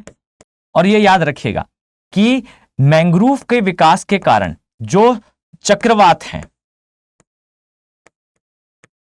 चक्रवाती आपदा से यह क्षेत्र जो है सुरक्षित रहता है। अब याद रखिए, अगर मैं आपसे कहूं एक टाइम पर एक साइक्लोन आया था, एक चक्रवात आया था, इस चक्रवात ने हिट करा था उड़ीसा में, और उड़ीसा में मात्र 4 लोगों की मृत्यु हुई, परंतु इसका इफेक्ट आंध्र प्रदेश में हुआ जहां 40 लोगों की मृत्यु हुई। कारण क्या है, तो याद रखिए कि आंध्र प्रदेश वाले क्षेत्र से जो है सारा मैंग्रोव का कवर हटा दिया गया है। मैंने जो है क्लाइमेटोलॉजी जहां पढ़ाया है, उस क्लाइमेटोलॉजी की सीरीज में मैंने डिटेल में डिस्कस करा कि चक्रवात का डिजास्टर मैनेजमेंट कैसे करा जाता है, आपदा प्रबंधन कैसे करा जाता है। वहां मैंने इसे समझाया है कि एक बेल्ट बनाई जाती है जिसे ग्रीन बेल्ट कहा जाता है। और ये जो ग्रीन बेल्ट वाला क्षेत्र है ना, याद रखिए कि जब कभी चक्रवात आता है, उस चक्रवात की तीव्रता को 80% तक ये मैंग्रोव कम कर देते हैं। ये बेसिकली एक प्रकार के रूट सिस्टम के पेड़ होते हैं। अगर मैं आपको दिखाना चाहूं तो याद रखें, कुछ इस प्रकार से दिखाई देते हैं, जहां पर आप देखेंगे कि ये जमीन है, दलदली क्षेत्र में ये उगते हैं, और आपको देखने को मिलेगा कि यहां पर इस तरह से इन पेड़ों की जो जड़ें हैं ये बाहर निकल आती हैं। कारण क्या है, कारण यह है कि जो क्षेत्र है वहां पर दलदल का निर्माण हो चुका है, और दलदल के निर्माण होने से आप पाएंगे कि पेड़ सड़ जाएंगे अगर ये दलदल में सीधे उगे तो पेड़ों ने अपनी जड़ों को इस प्रकार से अनुकूलित करा है कि पेड़ जो है वो अपने तने को जमीन से उठा पाए। क्लियर। इस प्रकार से पेड़ जो है वो ऊपर की दिशा में आ जाते हैं, और इस तरह से उनके जो है वो तने से फिर ब्रांचेस निकल आती हैं। देखने में थोड़ा डरावना जैसा जरूर दिखाई दे सकता है आपको, क्योंकि मेरी ड्राइंग उतनी अच्छी नहीं है, पर याद रखिएगा कि ये जो पेड़ होते हैं ये आपस में गुत्थी नुमा जड़ों का निर्माण करते हैं। ये जड़ें आपस में उलझी होती हैं। अब होता यह है, जब सागर से अगर किसी भी प्रकार की आपदा आती है, कोई तरंगे आती हैं, लहरें आती हैं, या तेज हवाएं चलती हैं, पानी भरने की संभावना होती है, तो ये उसे रोक लेते हैं। ये कवर की तरह कार्य करते हैं। तो याद रखिएगा कि जो मैंग्रोव का कवर है ये चक्रवाती आपदा को रोकता है। भीतरकणिका के क्षेत्र में आपको बहुत सारे मैंग्रोव दिखाई देंगे। तो एक चीज ये मैंग्रोव के लिए फेमस है, दूसरी चीज ये जो है वो ऑलिव रिडले टर्टल के लिए फेमस है। इसके अलावा ये भी याद रखिएगा कि यहां पर क्रोकोडाइल्स भी पाए जाते हैं। क्लियर? चलिए अब हम आगे बढ़ते हैं। यहां ध्यान देने योग्य होगा कि चिलिका लेक से पहले तथा भीतरकणिका के बाद आपको कौन कौन सी मार्किंग्स देखनी है। अब यहां पर आ जाएं, ध्यान से देखिए, याद रखिए एक स्थान आपको दिखाई देगा इस प्रकार से, जहां आपको देखने को मिलेगा पारादीप। क्लियर? इसी प्रकार से एक और स्थान देखने को मिलेगा कोणार्क, और इसी प्रकार से स्थान थोड़ा कम है इसलिए मैं पास में बना रहा हूं। इसी प्रकार से एक स्थान और देखने को मिलेगा जिसे कहा जाता है पुरी। क्लियर? तो आप लोग अब मुझे बताएंगे कि आप इन स्थानों के बारे में क्या जानते हैं। जस्ट अ सेकेंड, पहला आपको दिखेगा यहां पर पारादीप, फिर आपको दिखाई देगा कोणार्क, तथा लास्ट में आपको देखने को मिलेगा पुरी। क्लियर? तो याद रखिए कि पारादीप के बारे में आपको मुझे बताना है, इसी प्रकार से कोणार्क है, इसके बारे में मैं आपको बताता हूं। अन्यथा की स्थिति में आपको ऐसा लगेगा कि मैं होमवर्क देकर आपको चला गया। और इसके पश्चात जो है ये आता है पुरी। अब ध्यान से देखिए, याद रखिए कि जो कोणार्क है यहां पर सन टेम्पल आपको देखने को मिलेगा, और ये जो सन टेम्पल है इसके लिए याद रखिएगा कि 7 घोड़ों वाला सन टेम्पल है। क्लियर? अब सामान्यतः बच्चे को ऐसा लगता है कि कोणार्क में ही सन टेम्पल है। याद रखिए भारत में और भी स्थानों पर सन टेम्पल है। अब प्रश्न किस प्रकार से बनने की संभावना है, क्यों मैं कहता हूं लोकेशनल एनालिसिस आपको पढ़ना चाहिए। याद रखिए कि कोणार्क का सन टेम्पल आता उड़ीसा में है, उड़ीसा से कर्क रेखा बिल्कुल नहीं निकलती।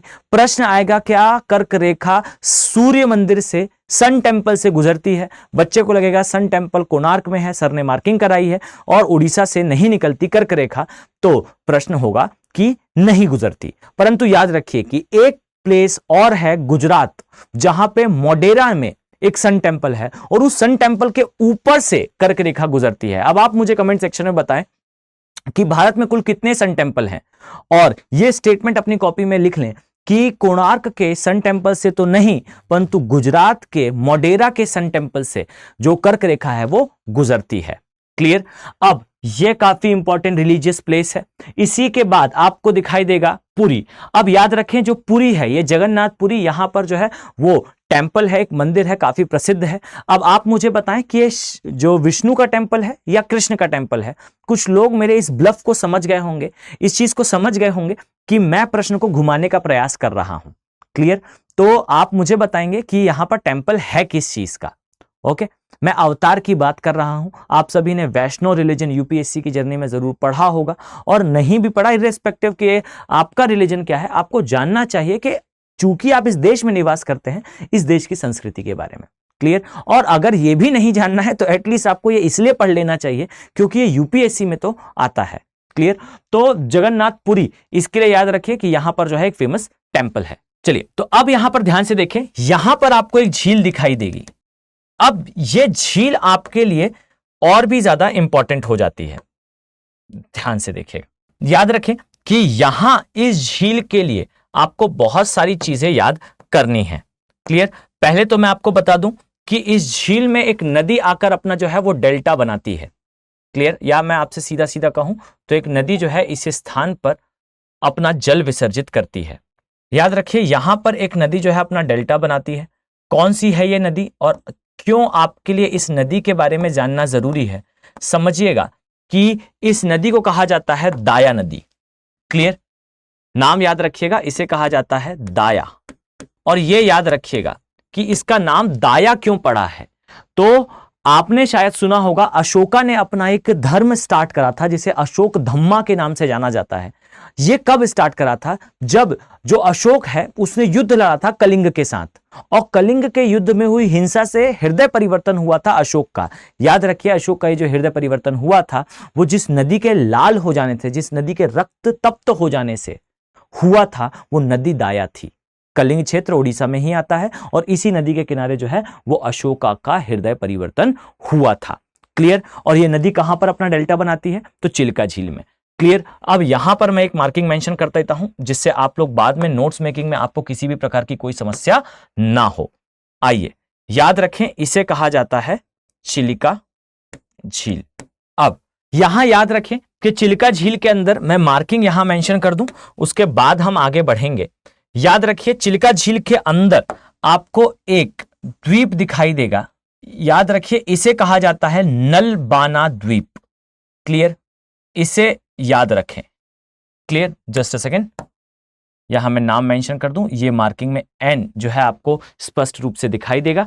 याद रखें यहां पर नलबाना द्वीप है। अब चिलिका को 10 सेकंड के लिए पॉज लेते हैं और लास्ट वाली जो मार्किंग है उसे देखते हैं और उसके बाद आगे बढ़ेंगे।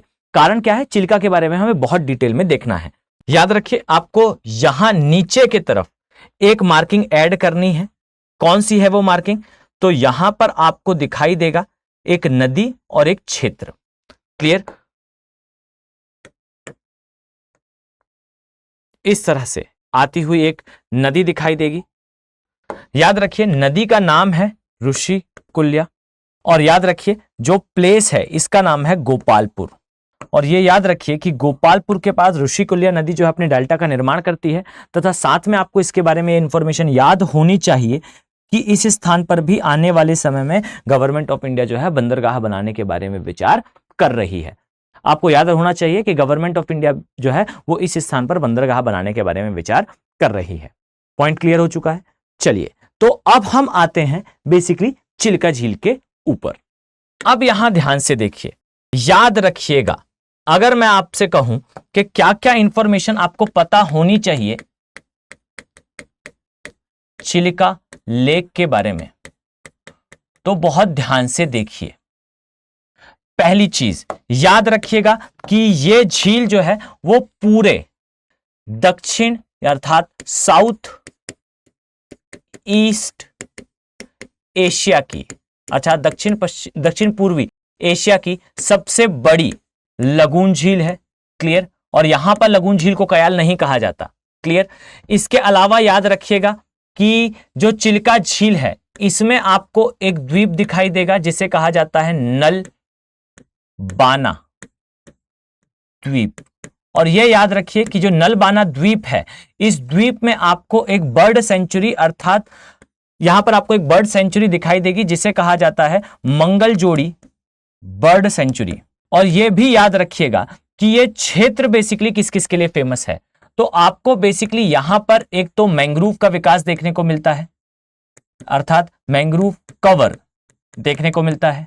इसी के साथ याद रखिए कि जो चिलिका झील है ये साउथ ईस्ट एशिया की चूंकि सबसे बड़ी है इसलिए भारत की सबसे बड़ी हो जाएगी लगून झील।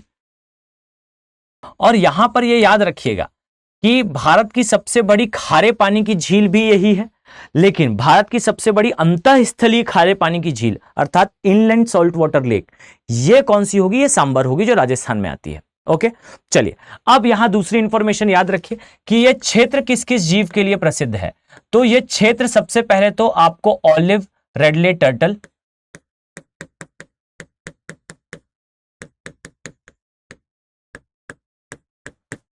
अर्थात कछुओं, इनके लिए प्रसिद्ध हो। इसके अलावा यह क्षेत्र जो है अपने मगरमच्छों अर्थात क्रोकोडाइल, और वो भी कौन सा, तो आई थिंक आप सभी गैस कर पा रहे होंगे, सॉल्ट वाटर, अपने सॉल्ट वाटर क्रोकोडाइल के लिए प्रसिद्ध है। एक तो ऑलिव रेडले टर्टल, दूसरा जो है वो क्रोकोडाइल। इसके अलावा ये याद रखिए कि इस क्षेत्र में आपको जो है वो प्रवासी पक्षी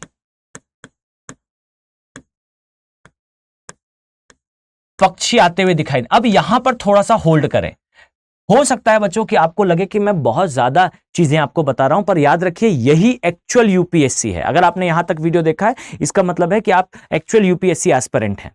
क्लियर, तो अब यहां आपको समझना होगा, एक ऑलिव रेडले टर्टल मिलेगा, दूसरा आपको जो है वो क्रोकोडाइल दिखाई देगा। अब ये कौन सा क्रोकोडाइल है, वही 23 फीट वाला महामगरमच्छ जिसे मैन ईटर की श्रेणी में भी रखा जा सकता है। इसके अलावा प्रवासी पक्षियों के लिए प्रसिद्ध है। कौन कौन से प्रवासी पक्षी आते हैं, तो याद रखिए ये पक्षी आते हैं साइबेरियन क्रेन,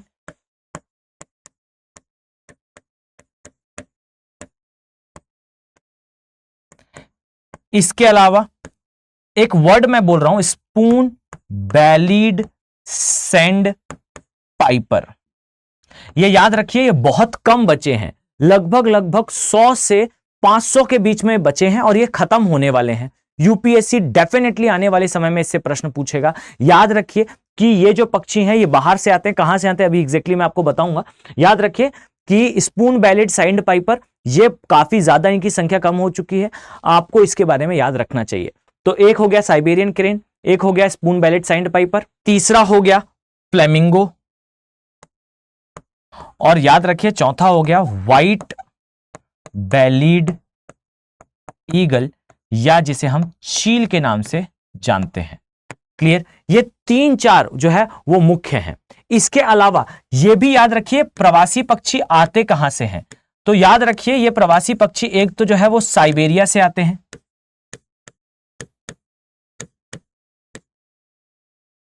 इसके अलावा ये जो पक्षी हैं ये ब्लैक सी,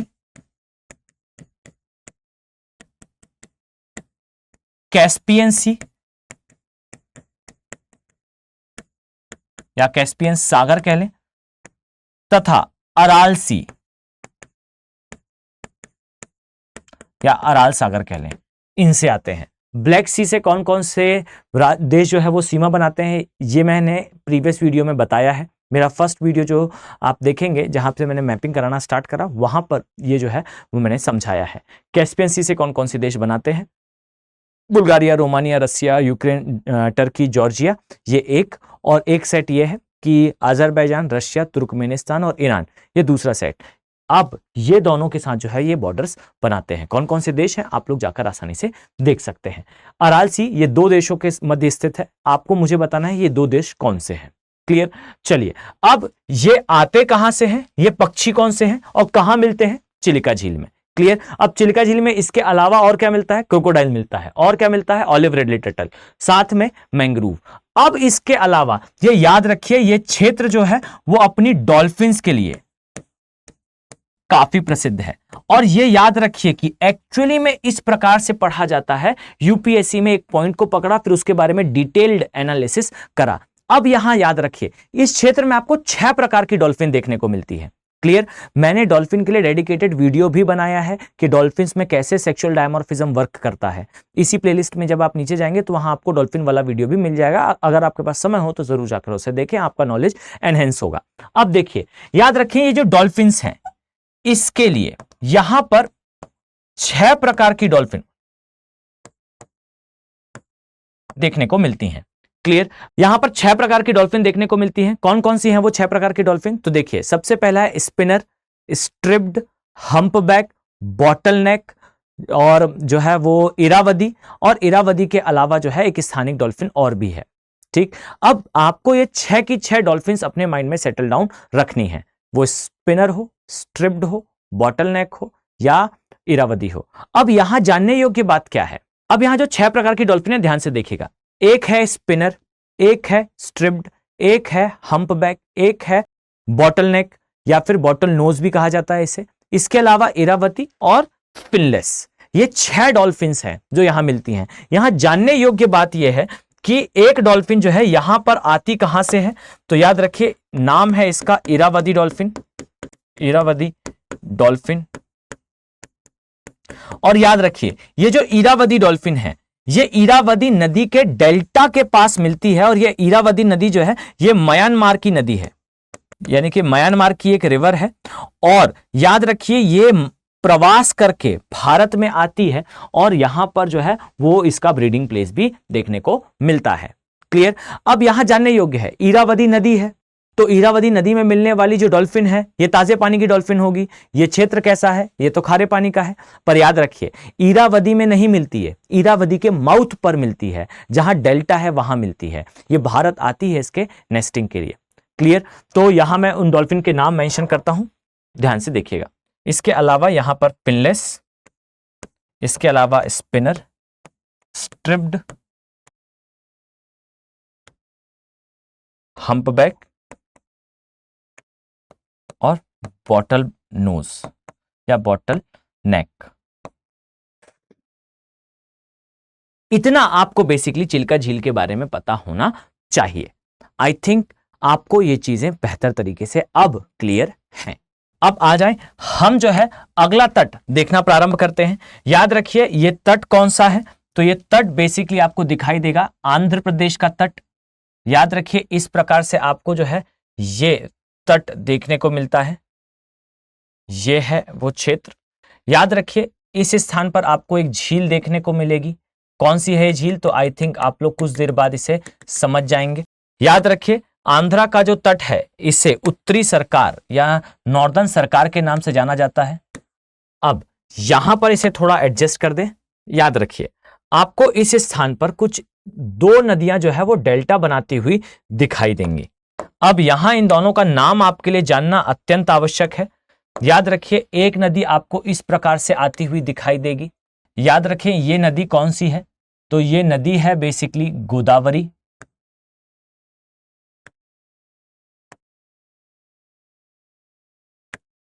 इस प्रकार से याद रखिए एक और नदी यहां आपको दिखाई देगी जो अपना डेल्टा बनाती है, इसे कहा जाता है कृष्णा।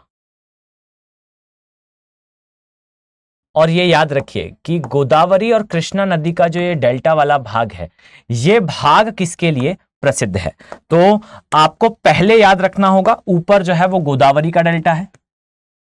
जस्ट अ सेकेंड मैं इसमें मेंशन कर दूं, फिर हम कंटिन्यू करते हैं। इस प्रकार से ये जो है ये कृष्णा नदी का डेल्टा है। और याद रखिए यहां जो बीच स्थान पर आपको ये झील दिखाई दे रही है, इसे कोल्लेरू झील के नाम से जाना जाता है। कोल्लेरू झील के नाम से जाना जाता है। अब पहली चीज तो याद रखें कि जो कोल्लेरू झील है, जब जिस समय पर इसका निर्माण हुआ था याद रखिएगा उस समय पर यह झील जो है वो लगून झील का उदाहरण थी। आज के समय यह डेल्टा झील का उदाहरण है। कारण क्या है, कारण यह है कि sediment brought by these rivers, अर्थात इन नदियों के द्वारा लाए गए अवसादों के जमाव के कारण यहां पर यह जो झील है धीरे धीरे करके अवसादों के जमा होने से आगे का स्थान जो है वो ठोस हो गया। ये झील जो है वो पीछे आ गई, समुद्र से ये कट गई, इसीलिए ये डेल्टा झील का उदाहरण बन चुकी है। तो एकमात्र ऐसी झील या फिर कहें भारत के परिप्रेक्ष्य में ऐसी एक विशेष झील जो पहले लगून थी आज के समय डेल्टा है, इसे कहा जाता है कोल्लेरू झील। याद रखिएगा ये आंध्र प्रदेश में आती है। इसी प्रकार से याद रखिए ये जो पूरा क्षेत्र है, ये क्षेत्र किसके लिए प्रसिद्ध है, तो मैं यहां नाम मेंशन कर दूं, इसे शेल गैस, ये शेल गैस के लिए काफी प्रसिद्ध है। याद रखिएगा शेल गैस जो है वो एक प्राकृतिक गैस है, प्राकृतिक गैस है। यह भी याद रखिएगा कि ये जो गैस है इसे निकालना काफी टफ होता है। इसे निकालने के लिए जो है वो गुआर गम, इसका उपयोग करा जाता है जो राजस्थान में सामान्य तौर पर उगता है। और यह भी याद रखिएगा कि शेल गैस सबसे ज्यादा जो है अगर मैं कहूं टॉप 3 में यूएसए हमेशा आएगा। और यूएसए को एक समय पर गुआर गम की आवश्यकता पड़ी थी, जहां यूएसए ने मास लेवल पर राजस्थान वाले क्षेत्र से गुआर गम को जो है वो खरीदा था। राजस्थान इवन आसपास का जो पंजाब वाला क्षेत्र है उसने भी, चूंकि गुआर गम बहुत आसानी से उग जाता है और यूएसए वर्ल्ड का सबसे बड़ा सुपर पावर जब कोई चीज खरीदने पर आएगा तो आप कॉस्ट इमेजिन कर सकते हैं। यूएसए ने जब खरीदना स्टार्ट करा तो हमारे पंजाब हरियाणा के क्षेत्र में भी जो है इसका उत्पादन होने लगा, परंतु अचानक से यूएसए ने जो है वो दूसरी चीज को अडॉप्ट कर लिया। इस कारण गुआर गम को इंपोर्ट करना जो है वो बंद कर दिया यूएसए ने। इस कारण हमें थोड़ा नुकसान देखने को मिला था। याद रखिए कि ये गुआर गम का उपयोग फ्रैक्चर टेक्निक के थ्रू, कंट्रोल्ड फ्रैक्चरिंग के थ्रू जो है वो शेल गैस को एक्सट्रैक्ट करने में अर्थात निकालने में करा जाता है। यह भी याद रखिएगा गुआर गम जो है करंट में भी रहा करता है। इसका उपयोग जो है वो इसरो करने वाला है स्पेस मिशंस में ब्रिक्स अर्थात ईंटों के निर्माण में। क्लियर है, तो ये गुआर गम, ये एक डायमेंशन इसके साथ एसोसिएटेड हमेशा है। इसके अलावा ये याद रखें कि इसके नीचे आपको एक झील दिखाई देगी। झील कौन सी है, तो आई थिंक आप सभी गैस कर चुके होंगे। याद रखिए इसे कहा जाता है पुलिकट झील, इसे कहा जाता है पुलिकट झील। याद रखिए ये जो पुलिकट झील है ये क्यों प्रसिद्ध है, तो आई थिंक आप सभी गैस कर चुके होंगे, और अगर नहीं करा तो चिंता ना करें, मैं बताने वाला हूं। यहां पर जो है आपको एक स्थान दिखेगा श्रीहरिकोटा के नाम से। याद रखें कि ये श्रीहरिकोटा जो है ये किसके लिए प्रसिद्ध है, तो ये इसरो का सैटेलाइट लॉन्चिंग सेंटर है। श्रीहरिकोटा ये एक द्वीप है और इस द्वीप में Satish Dhawan satellite launching centre ये सिचुएटेड है। और ये भी याद रखिएगा कि यहां से जो है इसरो ने एक समय पर 100 से अधिक सैटेलाइट एक बार में लॉन्च करके जो है वर्ल्ड रिकॉर्ड भी बनाया था। इसके साथ एक और इंफॉर्मेशन आपको जाननी चाहिए, जस्ट अ सेकेंड मैं इसे एडजस्ट कर दूं। याद रखिए कि यहां पर आपको एक और नदी दिखाई देगी और आपको इसका नाम आवश्यक रूप से याद रखना चाहिए। याद रखें यहां आपको एक नदी दिखेगी by the name of Penneru. Clear? मैंने ये आपको नदी वाले चैप्टर में भी मार्क कराया है। और यह भी याद रखिएगा एक छोटी नदी और भी है जो इस स्थान पर उपस्थित है, इसे मेन्नेरू के नाम से जाना जाता है। क्लियर? तो ये दोनों आपको याद रखना चाहिए। क्लियर? तो ये कुछ मार्किंग्स हैं जो आपको हमेशा अपने माइंड में सेटल डाउन रखनी चाहिए। ये याद रखें कि आपको ऊपर यहां पर विशाखापत्तनम दिखाई देगा। आई थिंक आप लोग इसे इजीली मैप पर प्लॉट कर भी पाएंगे, देख भी पाएंगे और आपने ये नाम भी सुना होगा। ये एक प्राकृतिक बंदरगाह है, हमारा एक महत्वपूर्ण बंदरगाह है विशाखापत्तनम। क्लियर? इसके अलावा आप लोग एटलस में कुछ चीजें और भी मार्क कर सकते हैं, जैसे आपको गुंटूर दिखाई देगा, ये तंबाकू के उत्पादन के लिए काफी प्रसिद्ध है। इस क्षेत्र में जो है वो सामान्यतः वर्षा का क्रम थोड़ा डिफरेंट होता है, इसलिए सामान्य तो नहीं परंतु कुछ कैश क्रॉप, कुछ नगदी फसलें काफी होती हैं। यहाँ आलू का उत्पादन भी देखने को मिलता है। इसी प्रकार से आपको गुंटूर को मार्क करना है। इसके अलावा नेल्लूर के बारे में भी आपको कुछ सर्च करके कमेंट बॉक्स में मेंशन करना है कि यह स्थान क्यों प्रसिद्ध है। चलिए, तो अब हम स्टार्ट करते हैं बेसिकली तमिलनाडु वाले भाग की मैपिंग को। याद रखें कि यहां से थोड़े जो मैपिंग है वो इजी होती जाएगी आपके लिए समझना काफी हद तक। याद रखिए कि आपको इस स्थान पर जो है वो इस प्रकार से दिखाई देगा। इस तट को किस नाम से जाना जाता है तो आई थिंक आप सभी को अब याद हो चुका होगा। मैं स्पेस थोड़ा मैनेज कर रहा हूं, एग्जैक्टली यहां तक नहीं होता, मैं केवल और केवल मार्किंग कर पाऊं, इस कारण स्पेस को मैनेज कर रहे हैं। याद रखें इसे कहा जाता है कोरोमंडल तट।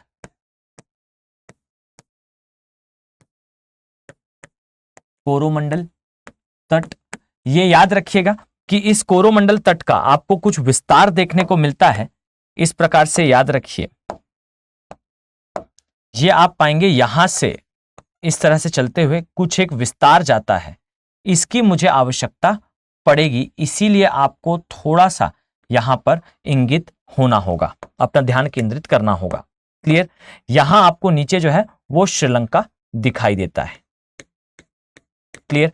अब यहां याद रखिए कि ये जो क्षेत्र है पूरा, यहां से जस्ट अ सेकेंड, ये इस प्रकार से जो चलता हुआ आएगा, याद रखें इसे बेसिकली कहा जाता है मन्नार की खाड़ी। ओके, यहां नाम आपके लिए इंपॉर्टेंट है, याद रखिए इसे कहा जाता है मन्नार की खाड़ी।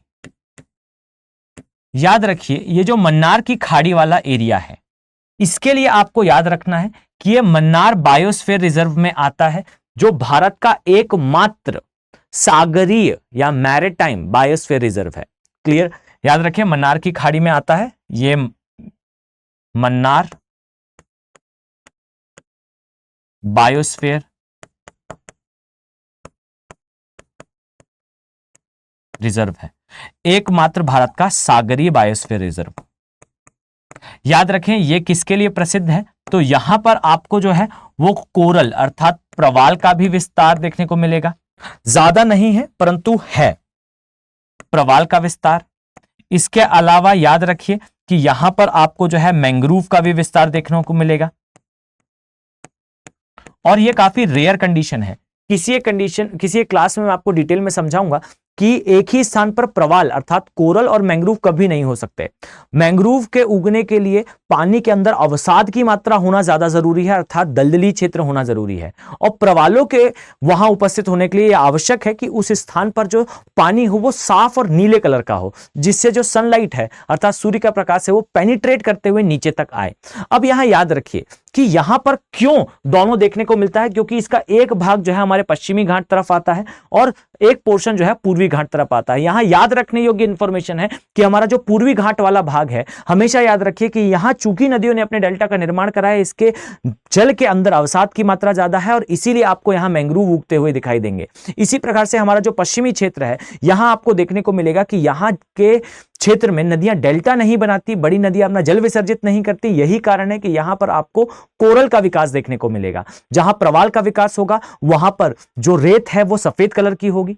क्यों होगी? क्योंकि जो प्रवाल होते हैं ये एक्सोस्केलेटन जीव होते हैं, अर्थात इनका जो कंकाल होता है उनके शरीर के बाहर होता है, अर्थात इनके कंकाल आपस में जमने के बाद कोरल रीफ अर्थात प्रवाल की चट्टानों का निर्माण करते हैं और सागर के प्रहार के कारण ये चट्टानों के टुकड़े टूटकर रेत में मिलते हैं। और याद रखिए कि ये हड्डियां हैं, हड्डियों में होता है कैल्शियम, कैल्शियम बोले तो चूना और चूना बोले तो सफेद कलर। तो बीच हो जाएंगे सफेद, सागर है नीला, नीला होगा आसमान, दिखाई देगा एक मनोरम दृश्य। याद रखिए कि एक स्थान पर आपको देखने को मिलेगा क्या? कोरल का विकास, एक स्थान का आपको देखने को मिलेगा मैंग्रोव का विकास। अब याद रखिए जहां मैंग्रोव होते हैं वहां नेस्टिंग पॉइंट होता है, अर्थात अंडे देने का स्थान होता है रेप्टाइल्स अर्थात सरीसृप के लिए, इसलिए आपको यहां पर घड़ियाल देखने को मिलेंगे, आपको यहां पर कछुए देखने को मिलेंगे। इसी प्रकार से इस स्थान पर प्रवाल का विकास होगा। प्रवाल का विकास तभी होगा जब पानी जो है वो साफ हो, साफ पानी के अंदर सूर्य का प्रकाश आएगा तब प्रवाल उगेंगे। अब याद रखिए अगर प्रवाल उस स्थान पर उपस्थित है तो डेफिनेटली वहां पर जो है समुद्री घास होगी और जहां पर समुद्री घास होगी उसे खाने के लिए जो है समुद्री गाय अर्थात आपको डुगोंग देखने को मिलेगा। आपको इस स्थान पर घड़ियाल देखने को मिलेंगे, इधर डुगोंग देखने को मिलेंगे, इधर मैंग्रोव देखने को मिलेंगे, तो इधर प्रवाल देखने को मिलेंगे और दोनों का कॉम्बिनेशन आपको मन्नार की खाड़ी में देखने को मिलेगा। मैं दावे के साथ कह सकता हूं कि आपको YouTube पर कोई इतने डिटेल में कभी नहीं समझाएगा कि एग्जैक्टली प्रश्न कहां से आते हैं। तो ज्यादा से ज्यादा इसे शेयर करें, अपने कमेंट जरूर मेंशन करें। मैं डेफिनेटली इस आपके सारे कमेंट्स को जो है वो आराम से बैठकर रीड करता हूं। क्लियर? अब यहां याद रखिए कि ये क्षेत्र आपको और भी क्यों इंपॉर्टेंट है, तो हमेशा याद रखिए इस स्थान से इस स्थान के बीच में यहां पर आपको राम सेतु देखने को मिलता है। ये राम सेतु कहां से कहां तक है? तो याद रखिए ये स्थान है जिसे कहा जाता है धनुषकोडी। इस स्थान को कहा जाता है तलाई मन्नार। क्लियर? ये धनुषकोडी जो है भारत के इस स्थान पर ये पंबन क्षेत्र है। क्लियर? ये रामेश्वरम में आता है, यहां मैं मेंशन करता हूं, ध्यान से देखिए ये रामेश्वरम वाला भाग है और याद रखिए ये जो रामेश्वरम का क्षेत्र है ये पंबन द्वीप इस स्थान पर देखने को मिलता है और ये याद रखिए कि यहीं से धनुषकोडी से तलाई मन्नार के बीच में। याद रखिए आपको ज्यादा परेशान होने की आवश्यकता नहीं है। तलाई मन्नार आपको इंडिया के एटलस में जूम करने पर नहीं दिखेगा। जहां एशिया का एटलस, जहां पर एशिया का मैप बना हुआ है एटलस में, वहां पेज टर्न करेंगे तो बांग्लादेश, भूटान और श्रीलंका को जूम करके दिखाया हुआ है। वहां पर तलाई मन्नार, मन्नार के नाम से जो है वो मार्किंग आपको मिल जाएगी। क्लियर? तो आपको याद रखना है कि धनुषकोडी से तलाई मन्नार के बीच में राम सेतु का निर्माण होता है। क्लियर? इस क्षेत्र में आपको जो है वो एक पोर्ट भी दिखाई देगा। याद रखिए इस क्षेत्र में आपको एक पोर्ट, एक बंदरगाह भी दिखाई देगा। वो इसके अंदर नहीं आता, मेरा जो है आपको यहां पर बनाने में ऐसा महसूस होगा, परंतु ये आता नहीं है। याद रखिए इस स्थान पर आपको एक मार्किंग दिखेगी, इसे कहा जाता है तूतीकोरिन। ये एक बंदरगाह है और याद रखिए कि समुद्र सेतु प्रोजेक्ट में इससे जो है वो चेन्नई से जोड़ने की बात करी गई है। चेन्नई बंदरगाह आपको ऊपर देखने को मिलता है। जस्ट अ सेकंड, मैं इस मार्किंग को आपको इंडिकेट करता हूं। यहां पर आपको जो है वो देखने को क्या मिलेगा? ये मिलेगा आपको चेन्नई वाला भाग। क्लियर?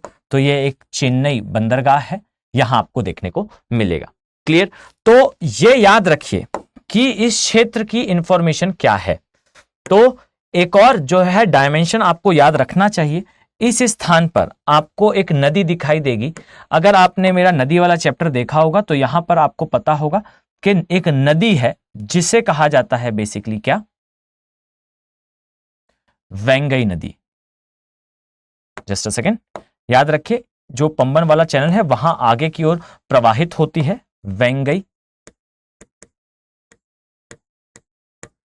नदी। क्लियर? और यह भी याद रखिएगा कि आपको ऊपर जो है वो कावेरी नदी अपने डेल्टा का निर्माण करती हुई दिखाई देगी। इस तरह से जो है वो कावेरी नदी का आगमन होता है इस स्थान पर। आप सभी को याद होगा, और अगर याद नहीं है तो याद रखिएगा कि यहां आपको जो है वो इस प्रकार से कावेरी नदी अपना डेल्टा बनाती हुई दिखाई देगी, कावेरी नदी। और ये भी याद रखिएगा, कावेरी नदी का उद्गम जो है वो ब्रह्मगिरी की पहाड़ियों से होता है। ब्रह्मगिरी की पहाड़ियों से उद्गम लेने के पश्चात मालनाड और मैदान वाले क्षेत्र से निकलती है। मैंने जहां पर भारत के प्रमुख पठार पढ़ाए हैं वहां मैंने डिटेल में इसे समझाया है। यहाँ पर 2 नदी द्वीप हैं, एक का नाम है शिव समुद्रम, दूसरे का नाम है श्रीरंगनापट्टनम। और शिव समुद्रम और श्रीरंगनापट्टनम ये दोनों नदी द्वीपों के बीच में एक वाइल्ड लाइफ सेंचुरी भी है, जिसे बेसिकली कहा जाता है कि ये प्रसिद्ध है प्रवासी पक्षियों के लिए, जिसे रंगनाथिट्टू के नाम से जाना जाता है। रिसेंटली ये रामसर साइट का पार्ट बनी है। क्लियर? तो ये कुछ इंफॉर्मेशन है जो आपको अपने माइंड में सेटल डाउन रखनी चाहिए। इसके अलावा एक छोटी सी इंफॉर्मेशन आप लोग और अपने दिमाग पे रखें कि ये जो क्षेत्र आपको दिखता है, याद रखिएगा कि इस प्रकार से ये है हमारा ग्रेट इंडिया। क्लियर? और भारत के परिप्रेक्ष्य में जिस समय पर मॉनसून का आगमन होता है, याद रखिए इस प्रकार से मॉनसून आता है। ये मॉनसून जो है वो दक्षिण पश्चिम मॉनसून के नाम से जाना जाता है, और ये मॉनसून इस प्रकार से निकलता है। क्लियर? ये आते समय इस क्षेत्र में वर्षा नहीं करा पाता। क्लियर? अब याद रखिए एक और मॉनसून होता है जिसे हम लौटते मॉनसून के नाम से जानते हैं। इस प्रकार से मॉनसून जो है वो ट्रेवल करता है, जस्ट अ सेकेंड, इस प्रकार से ये ट्रेवल करता है। और याद रखिए कि अपनी ट्रेवलिंग के क्रम में ये जो मॉनसून है ये इस स्थान पे कोरोमंडल तट पर वर्षा कराता है। और ये भी याद रखिएगा थोड़ी बहुत वर्षा ये वाला मॉनसून तो कराता ही है। तो इस कंडीशन में आप पाएंगे कि थोड़ी बहुत वर्षा कम से कम इस मॉनसून से हो ही जाती है कोरोमंडल में। इस प्रकार से मुख्य वर्षा जो है वो लौटते मॉनसून से हो जाती है, जिसे रिट्रीटिंग मॉनसून भी कहते हैं। तो यहां पर वर्षा पर्याप्त होती है, इसलिए यहां पर धान की खेती ज्यादा की जाती है। क्लियर? और यह भी याद रखिएगा कि समय के साथ डायमेंशन बदल रहे हैं। अब जो है साउथ भी गन्ने के उत्पादन में जो है वो पार्टिसिपेट कर रहा है। और याद रखिए गन्ने का उत्पादन उत्तर भारत की तरफ ज्यादा होता है। और ये इंपॉर्टेंट इंफॉर्मेशन हो जाती है कि उत्तर भारत में जो शुगर मिल्स हैं, क्यों हमारा गन्ना खराब होता है? कारण यही है कि शुगर मिल को जो है एक समय पर 6 महीने के लिए लगभग बंद कर दिया जाता है, क्योंकि उस समय गन्ना आता ही नहीं है। और जिस समय आता है उस समय इतना आता है कि वहां जाम लग जाता है। तब के कंडीशन पे हमारा जो रिसोर्स है, हमारा जो संसाधन है, उसकी हानि होती है। अब यहां के कंडीशन में आप पाएंगे यहां पर जो गन्ना का उत्पादन है ये साल भर हो सकता है, क्योंकि साल भर वर्षा हो रही है। तो धीरे धीरे करके जो इंडस्ट्री है, जो उद्योग है, वो साउथ की तरफ बढ़ रहे हैं गन्ने के। ठीक है? तो इस इमर्जिंग डायमेंशन को अपने माइंड पे फोकस रखें। आपके यूपीएससी के सिलेबस में ये एक पॉइंट है जिसे कहा जाता है distribution of industries in nation, अर्थात भारत के अंदर उद्योगों के विस्तार को और उनके डिस्ट्रीब्यूशन को, अर्थात उनके विपणन को समझाइए। क्लियर? तो वहां पर ये डायमेंशन आपके लिए इंपॉर्टेंट हो जाएगा। इसी प्रकार से आप जो है वो अदर चीजों को भी कवर कर सकते हैं। ओके, तो आई थिंक आपका जो है मुख्य सारे जो मार्किंग है ये कंप्लीट हो चुकी है। फाइन। अगर मैं आपसे कहूं कि एक मार्किंग जो है वो हमारी रह जाती है, जिसे हम अभी देख लेंगे। याद रखें कि हमारा कन्नड़ वाला, हमारा मालाबार वाला कंप्लीट हो चुका है, हमारा कोरोमंडल वाला कंप्लीट हो चुका है, उत्तरी सरकार भी है और उत्कल तट भी है। यानी कि ये सारे पोर्शन हमारे कवर हो चुके हैं। क्लियर? अब यहां ध्यान से देखें, कोंकण और कन्नड़ वाले भाग के लिए आपको कुछ इनिशियल इंफॉर्मेशन पता होनी चाहिए। काठिया वाला पार्ट जो है वो मैंने पहले कवर करा दिया है। ओके, अब यहां सुनिए ध्यान से, याद रखिएगा यहां पर आपको जो मुंबई दिखाई देता है इसे एलिफेंटा द्वीप के नाम से जाना जाता है। आई थिंक आप सभी ने एक मूवी देखी होगी अग्निपथ के नाम से। वहां पर एक मांडवा द्वीप में वो जाता है, अमिताभ बच्चन जो रहते हैं, या फिर आपने ऋतिक रोशन की जो मूवी थी शायद वही हीरो हैं, आपने वो देखा होगा। तब आप पाएंगे कि जो मांडवा है वो एक द्वीप है। आज के समय आपको मांडवा कनेक्ट होता हुआ दिखाई देगा। इसी प्रकार से मुंबई पहले जो है 5-7 द्वीपों का एक क्षेत्र था, परंतु आज के समय मुंबई कोई द्वीप नहीं है। अब ये मेनलैंड से कैसे कनेक्ट हो गया? तो धीरे धीरे करके जो है अवसाद के जमाव से कनेक्ट हो चुका है। तो आपको एक मुंबई के बारे में याद रखना चाहिए इंफॉर्मेशन। इसी प्रकार से याद रखिए कि आपको मार्किंग में एक इंपॉर्टेंट इंफॉर्मेशन और देखनी होगी कि यहां आपको एक दिखाई देगा जिसे कहा जाता है बेसिकली उडुपी। याद रखिए उडुपी अपने फूड क्विजीन के लिए तथा अपने जो है वो रिलीजियस कल्चरल डायमेंशन के लिए, यानी कि धार्मिक कम सांस्कृतिक डायमेंशन के लिए काफी फेमस है। आप सभी ने शायद एक फेमस क्विजीन का भी नाम सुना होगा उडुपी के नाम से। क्लियर? तो एक ये जो है ये एक उडुपी हो गया। इसके अलावा अब हम कुछ और चीजों को भी देखने वाले हैं। आइए यहां ध्यान से देखें, मैं इसे यहां एडजस्ट कर देता हूं जिससे आपको पीडीएफ में कहीं कोई प्रॉब्लम ना हो। ध्यान से देखिएगा, अपना कंसंट्रेशन पूरा यहां दें। याद रखें कि यह है हमारा ग्रेट इंडिया और इस प्रकार से आपको दिखाई देगा। ओके, अब यहां पर कौन कौन सी मार्किंग आपके लिए जरूरी है? याद रखें ये जो क्षेत्र है, ये क्षेत्र बेसिकली कहलाता है गल्फ ऑफ कच्छ। क्लियर? ये से कहा जाता है कच्छ की खाड़ी।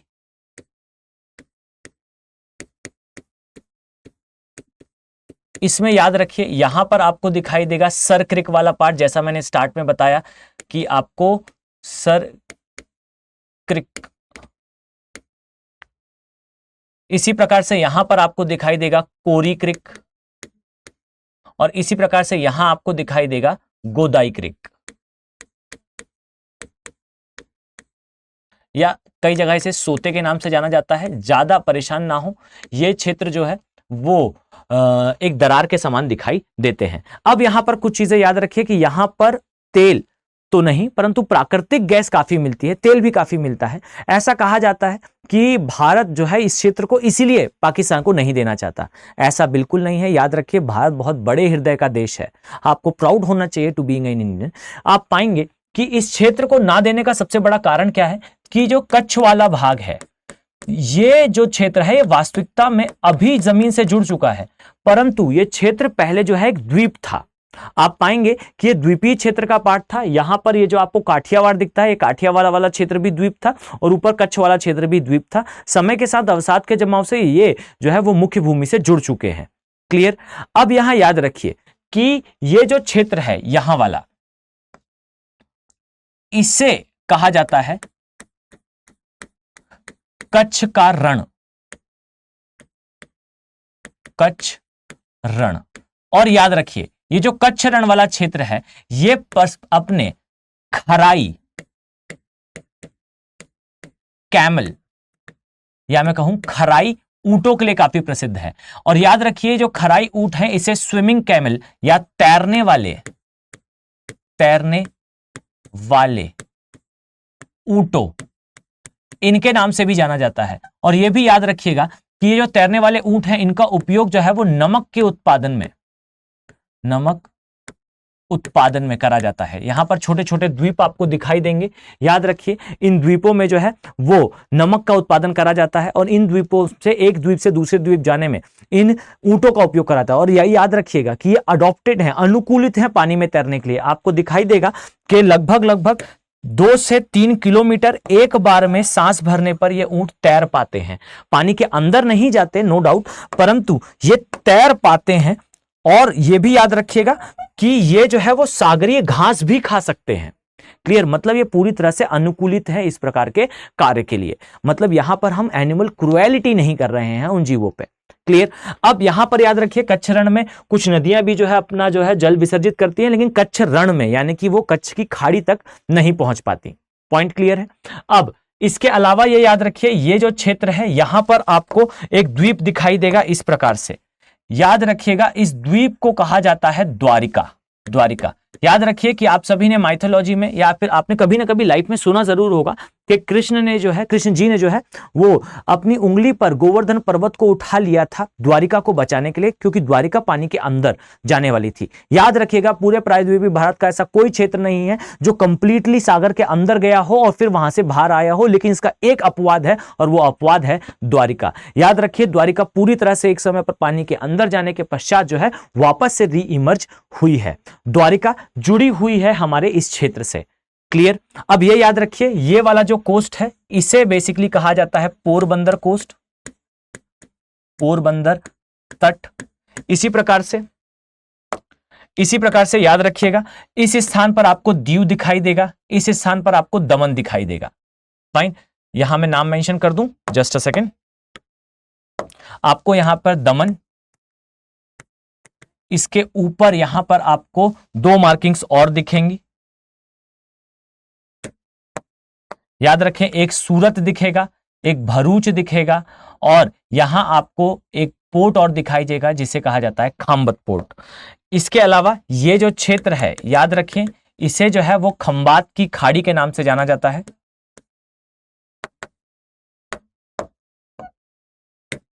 इसे कहा जाता है खंबात की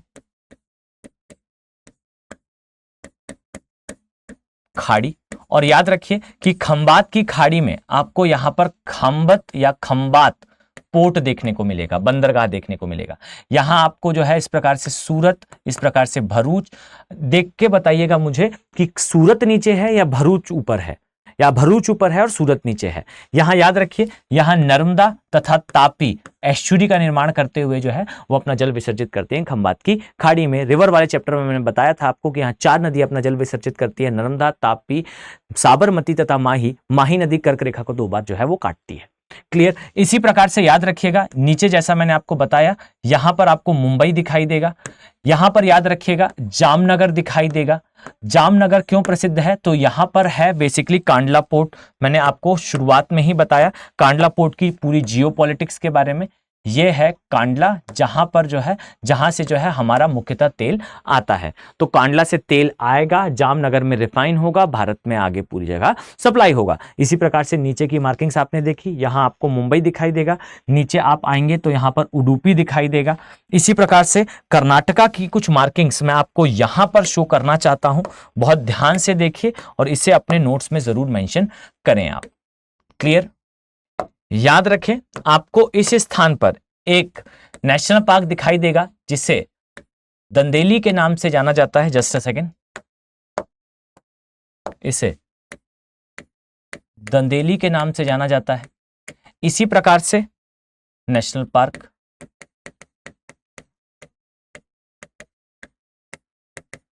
यहां याद रखिए आपको एक नदी दिखाई देगी जिसका नाम है शरावती नदी, और एक नदी आपको और दिखाई देगी, याद रखिएगा, इसे कहा जाता है सीता नदी। क्लियर। ओके। अब यहां पर कुछ इंफॉर्मेशन आपको जाननी आवश्यक है, इसे हम थोड़ा सा एडजस्ट करेंगे ताकि स्पेस हमें मिल पाए। याद रखें कि आपको इस स्थान पर इस तरह से याद रखें कि सीता नदी दिखाई देगी। अब यहां कुछ मार्किंग्स आपको आवश्यक रूप से करना चाहिए।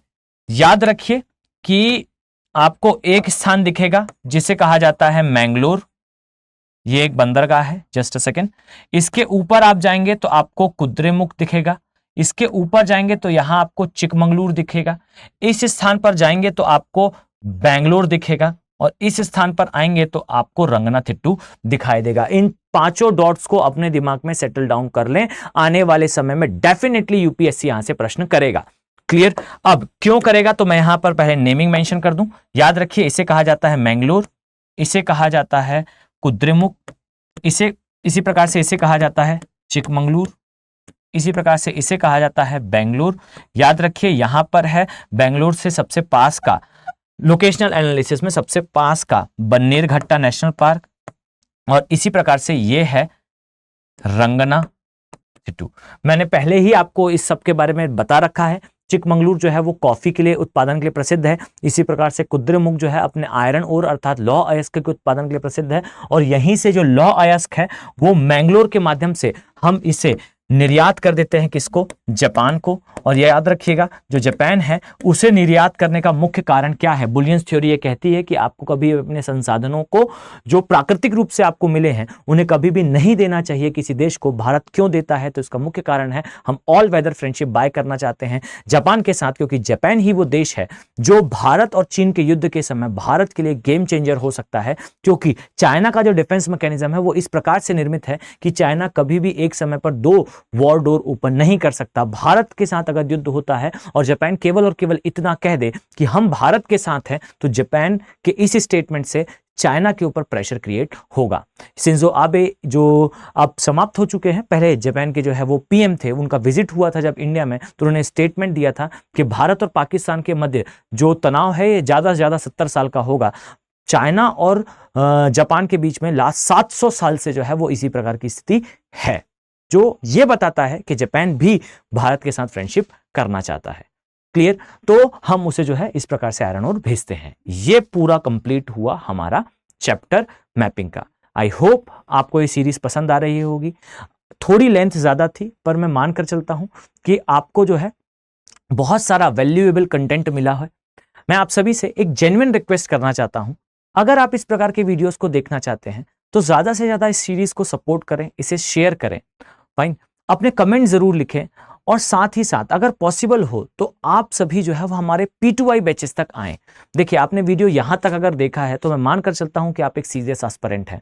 आप YouTube से पढ़ाई करें, जरूर करें, परंतु एक फोकस्ड मैनर में, एक डिसिप्लिन्ड मैनर में अगर आप आगे और प्रोफेशनली अपनी तैयारी को रन करना चाहते हैं तो मैं आपको इसी प्रकार से 3-3 घंटों की क्लास लेकर ज्योग्राफी, इन्वायरमेंट वाला सेक्शन आपके साथ डील करूंगा।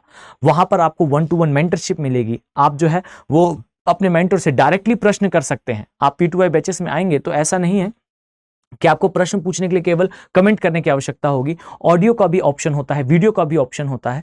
आप ऑडियो वीडियो से डायरेक्टली अपने मेंटर से, अपने टीचर से पढ़ाने के ड्यूरेशन में भी प्रश्न पूछ सकते हैं। तो जल्दी से जल्दी आए, P2I का पार्ट बने, जिससे मैं आपको और भी ज्यादा डिटेल्ड मैनर में क्लासेस दे सकूं। मिलते हैं नेक्स्ट वीडियो में। Have a very nice day. Thank you very much. Hindi में यूपीएससी की तैयारी से संबंधित प्रोग्राम्स को देखने के लिए सब्सक्राइब करें स्टडी IQ IAS हिंदी।